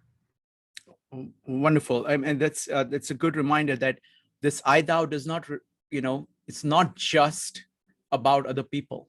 It is about nature too. So that's a core part of the idea of I thou. Next up is going to be, let me see, I lost track here. Sorry, folks. Next up is going to be Maritza. Maritza, go ahead. So this question, I don't think it's a yes or no answer, because as I understand what he's explained to us as the I thou relationship, it's kind of when two authentic beings, they like collide to create something that's beyond objectification, right? So then it's not necessarily a matter of specifically, and it's kind of what Rami just said, it's not a matter of your direct interaction with a person or being. If I can choose, if I wanted to, because remember, it's I, thou. I could choose that in this moment, I am going to love every one of you that I see on my little screen. All of your little Jeopardy faces are going to become love to me, and I will internalize that. And that has absolutely nothing to do with any of you, except in the very smallest tangential way, in so much as you have the misfortune of being the ones on my screen who I've decided now to love. So if I were approaching that from the I thou, then that's an internal state of being for myself, and it will change me and shape me in a manner that doesn't necessarily require your participation. So that's kind of the way I view it. I don't know if that's a great point. And it's, Buber actually completely agrees with that, because fundamentally the I thou relationship is between you and nature, you and everything that is, and it's really your response to existence. So it's a metaphysical response. It doesn't really have to do with another person. It's like a tree will not respond to you, in a certain way, or a cloud doesn't respond to you, or a vista doesn't respond to you. It doesn't really matter what happens, but it's the way you feel about that. It's your response that is shaping it. So that's definitely phenomenal. Go ahead, Maritza. Shrikant, this is the very first time in any meetup I think that you've brought up trees before I did. Just putting that out there. Let the record show that Maritza is not the only person who keeps talking about trees. Okay, next up is going to be Laura, followed by Allison. Laura, what do you think? Is I thou relationship possible in every situation or not? Okay, Laura, you need to unmute. Okay, next up is Allison. Allison, go ahead. What I was thinking is that in relationships that last over decades, the relationship will go back and forth. It'll fluctuate between I, it, and I, thou. And it's really more like the ocean with the waves. They go in, they go out. And some friends just celebrated a very long anniversary yesterday. And but what I notice is that sometimes the I, thou is in one direction, sometimes it's in the other direction, sometimes it's, but it just continues, but it's not always 50-50, 100% of the time. It goes back and forth. Wonderful, thank you. Okay, Laura, you're up. Okay, yeah, I think that I think there are different types of those relationships. I have many very long-term relationships, like 40 years plus. And in each of them, I tend to be the person who takes the initiative much more than the others. And that's always been my role. I'm always the initiator. I'm the one who keeps things going more than the others. And it's just the way it is. And that's it, you know, and it's fine, you know. And it's been wonderful to have these long friendships. I mean, I have a friendship back to middle school, you know. So thank you, Laura. Yeah. We have to keep going because we have to cover all these all these questions. Next up is going to be Donna, followed by Mike. Donna. I think it is possible, because the more I read, the way I understand it is the I, thou is about being present. So I think you can be present with everyone and everything. Wonderful. Next up is going to be Mike. Mike. I think sometimes it depends on practicality. Like you yourself live in New York City where things are really busy. So you don't really have time sometimes. It's more transactional between people. But like you said, you also seem to have found time to make lifelong friends with strangers. I think it sometimes becomes how much time you have on your hands in that relationship. Thank you. Thank you. Next one, I want to talk about I want to pose a question that came up, and that is a question of energy equation. Okay, what does I, thou do to your energy, and what does I, it do to your energy? What happens when it is not reciprocated? What happens when it is reciprocated? So let's just talk about I, thou. Forget about I, it for now. What does like engaging in I, thou, what does it do for you? Another person engaging in I, thou with you, what does it do for you? You engaging with nature in an I, thou manner, what does it do for you? So just how does the energy equation work? What do you think? Joe, followed by Rami. Joe. It works between you and another individual. It's reinforcing if it's, again, reciprocated. But as Mark had stated a little bit earlier, and a couple of other people after him, if it's only between the I, thou, and it's not being reciprocated, it becomes very draining. And I think it becomes renewing through nature as well. So that's basically how I see the equation. Wonderful. Rami, followed by Jean. Rami, what do you think is the energy equation? From the moment that I come in contact with the divine or the Father, God, however you want to express that source, what I find is sort of an ever-giving source of energy. It's the everlasting gobstopper of awe and wonder, and a touchstone that can always be come back upon, so that when that's remembered, suddenly I'm re-energized again, able to do whatever I'm needing to do. And it's amazing. That's not necessarily the case when I'm around others, though. So, but if I can express that idea to others, then I know I'm doing what I'm supposed to be doing. Wonderful. Thank you, Rami. I want to elaborate on that. I kind of see this I, thou as primarily between you and nature, and or whatever you want to call it, you and God. It's like everything. It's your response to existence. And what happens is that if other people do not reciprocate it, I don't see it as too much of a problem, because there are other people who will reciprocate too. And there is nature always there. So it's like it's your relationship with existence, the part of existence that responds to yours doing it, that adds to your energy more.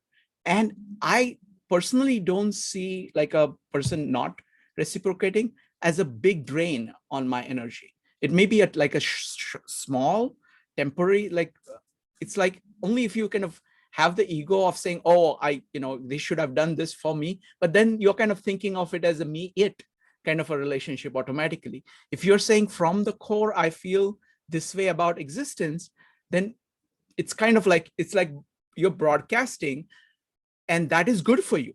That, just doing that for nature, just like it is good for you. It's like just broadcasting is good for you. Whatever comes back, you thrive on that, and you of course focus more on that, and you do not waste your energy on things which are explicitly destructive or not responsive. But I kind of look at it that way. I look at it primarily as your relationship to existence, and then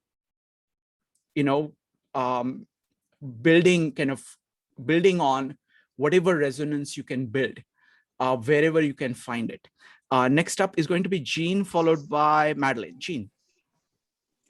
Yeah, I found you can get a lot of energy if you click with someone with same kind of idol, mentality. Oh, yes. But it can be exhausting if it's not. But I also see some people, like religious people, they get energy from God, or like Mother Teresa. She doesn't affect other people how they respond. She just give love. She get energy from divine somewhere. Let me put it this way. Look, I'm in New York, okay? So I'm in the midst of flow of so many people. And so the principle I have is that of next. You try.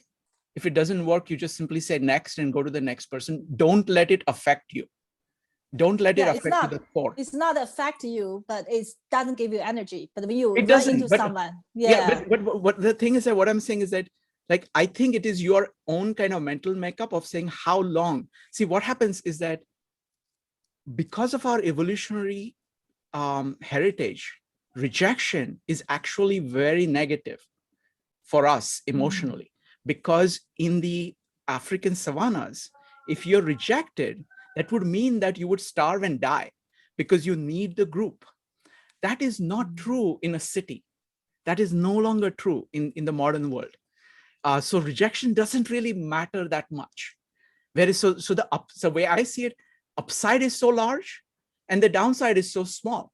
So it's like a win-win kind of trying it out. And especially over time, you get better at judging what is the percentage chance. You can be wrong, but I find that I can get about maybe like 70-80% kind of ratio of where saying, okay, I think this will be good, and it's good. And of course, you screw up 20% of the time, but you shouldn't let it affect you too much. That's it. Next up is Madeline. Madeline, followed by Mark. Yes, some words from your friendly neighborhood AI here. I think that my answer to this question is that it really would depend on how introverted or extroverted you are. How much of it you can handle, how much of it is enough, and how much is too much. Excellent point. Excellent point. And next up is Mark. I wanted to follow up on what you were just talking about, Shrikant. It just reeks of Taoism to me. It's like, I think what you're saying is you're putting out that energy to connect, and then you're accepting of whatever comes back or doesn't come back. And I was thinking about, I think where we get de-energized is when we try and force it to happen. Because then you're going against the Tao with all the de-innovating consequences. Oh, wonderfully put. I could not have put it better. Wonderfully put. Thanks. All right. So we'll take one last question. No. Let's do two very, very quick questions. First one was from Mark. Can you do this I thou for multiple people, or is it one person at a time? Is it always one person at a time, or can it be multiple people at the same time? Dave. Well, would you believe 50? 50. Okay. Anybody else? Do I have 49? Do I have? I've told you about my divorce recovery weekends. Let's keep it extremely short now. We have to kind of wrap it up. Go ahead. A few sentences, but Friday night we work on bonding and building a team together, and we sit in a circle, and Saturday the facilitators tell their story. They put their heart on the sleeve, and you listen to every word. I often cry when I hear another facilitator tell their stories. It's very possible. I think a great preacher can do that to a congregation. Thank you. Wonderful. Excellently put. Next up is going to be Jean, followed by Deborah. Jean. Yeah, I think it's possible to have IDA with multiple people at the same time. And I think if the mutual trust is the basic base for everything, and they have the same understanding in some way. Excellent. Next up is going to be Deborah, followed by Mike. Deborah. I think it can be easier if all the people know each other and have a similar type of relationship with each other, because then you're basically on the same level and trust each other. Wonderful. Mike, followed by Joe. Yeah, I agree with Deborah. I think I have a pretty big family. We're really close, a lot of cousins. So I think it could be multiple. Excellent. Next up is Joe, followed by Mark. Joe. Yeah, I was going to bring up the idea of family as well. And then I do agree with Dave as well as the congregation. You can have a connection with that as well if everybody knows each other. So excellent. Mark, followed by Rami. Mark. I don't know whether I included it in my question, but I meant to, I'm talking about simultaneously. Yes. I think in terms of this concept of multitasking, which we can't do, I don't think we can be present for more than one person at a time, but we can switch and then be present for another person, like we are task switching. Family, but you can't be present for more than one person at a time is what I'm thinking. And the idea of the preacher, no, that's definitely it. They're performing. You may feel that connection because they're really good, but they're not feeling you in an thou way. That's enough to me. That's definitely it. It's I them. The way I think about it is primarily between me and existence is everything. So it's like, so to me, it's broadcasting, but in terms of whenever you are establishing a feedback mechanism, that's what Mark is talking about. So there is a broadcast that you can do where you can be doing something and everybody is getting affected by it. Because it's your response to nature, your response to existence, and that, many people can feel it. But then the other part of it is that there is a tremendous thing that you get from this reciprocating group, a reciprocating thing. Now that can happen one-on-one. It can happen, as Deborah was saying, in a close-knit group. You can have multiple people, like a small group of people, because the idea, there is a commonality of values and knowledge. A lot of that can be happening. But, you can still, Mark can still maintain that even within that, there is kind of one-on-one things going on together, one after another with quick succession, something like that. So next up is going to be Rami. Rami, what do you think? I agree with Mark. I agree with you, Shrikant. I think there are two models that have been defined here. The two it models are the juggler. Some people can toss one ball in the air and then catch it. If you can, that's great. To maybe that's all you'll ever be able to accomplish. But if you can catch it, still great. And some people can juggle multiple balls, and that's their nature, and it's become second nature for them because they've become practiced at that. And then the Shrikant model is the open forum. It could be a Facebook discussion between multiple parties that's all going on, and you have the advantage of time in which to make it happen. So, but real time, I think it's easy for someone to potentially get troubled. And Shrikant, you gave us different abilities or models to overcome that. Thank you. Wonderful, wonderful. And now we are coming to about 11:30, and at 12 o'clock we've turned into a pumpkin. You know, it's like that's but I want to wrap it up by 11:30. I think this was a fantastic meetup. I think we've managed to cover such amazing things. So I want to give a last chance for people to just comment, you know, what their takeaways is. If you want to say like a couple of sentences, you're welcome to say that, because this is a very difficult topic to talk about. And I did not know how it would go. And because I don't know much about this anyway. So how did it go? So go ahead and type exclamation mark if you want to say anything about that. Anybody? Joe, how was it? I think it went really well, and I think it could be part of a series actually. Excellent. If you wanted it to be. Jean, what did you think? How was it? Yeah, I think it's great. I joined late. I was in the volleyball game. So, but I don't want to miss this. It's like, I think everybody here is idle. So it's kind of giving you so much energy. It's like, you don't want to miss it. So I think you did a great job. Wonderful. Wonderful. Thank you. Thank you very much, folks. And hope to see you at its incredible meetups this weekend. So don't miss them. See ya. Bye. Bye. Thank you, Shrikant. Bye. Good night. Thank you. Thank you. Right. Bye.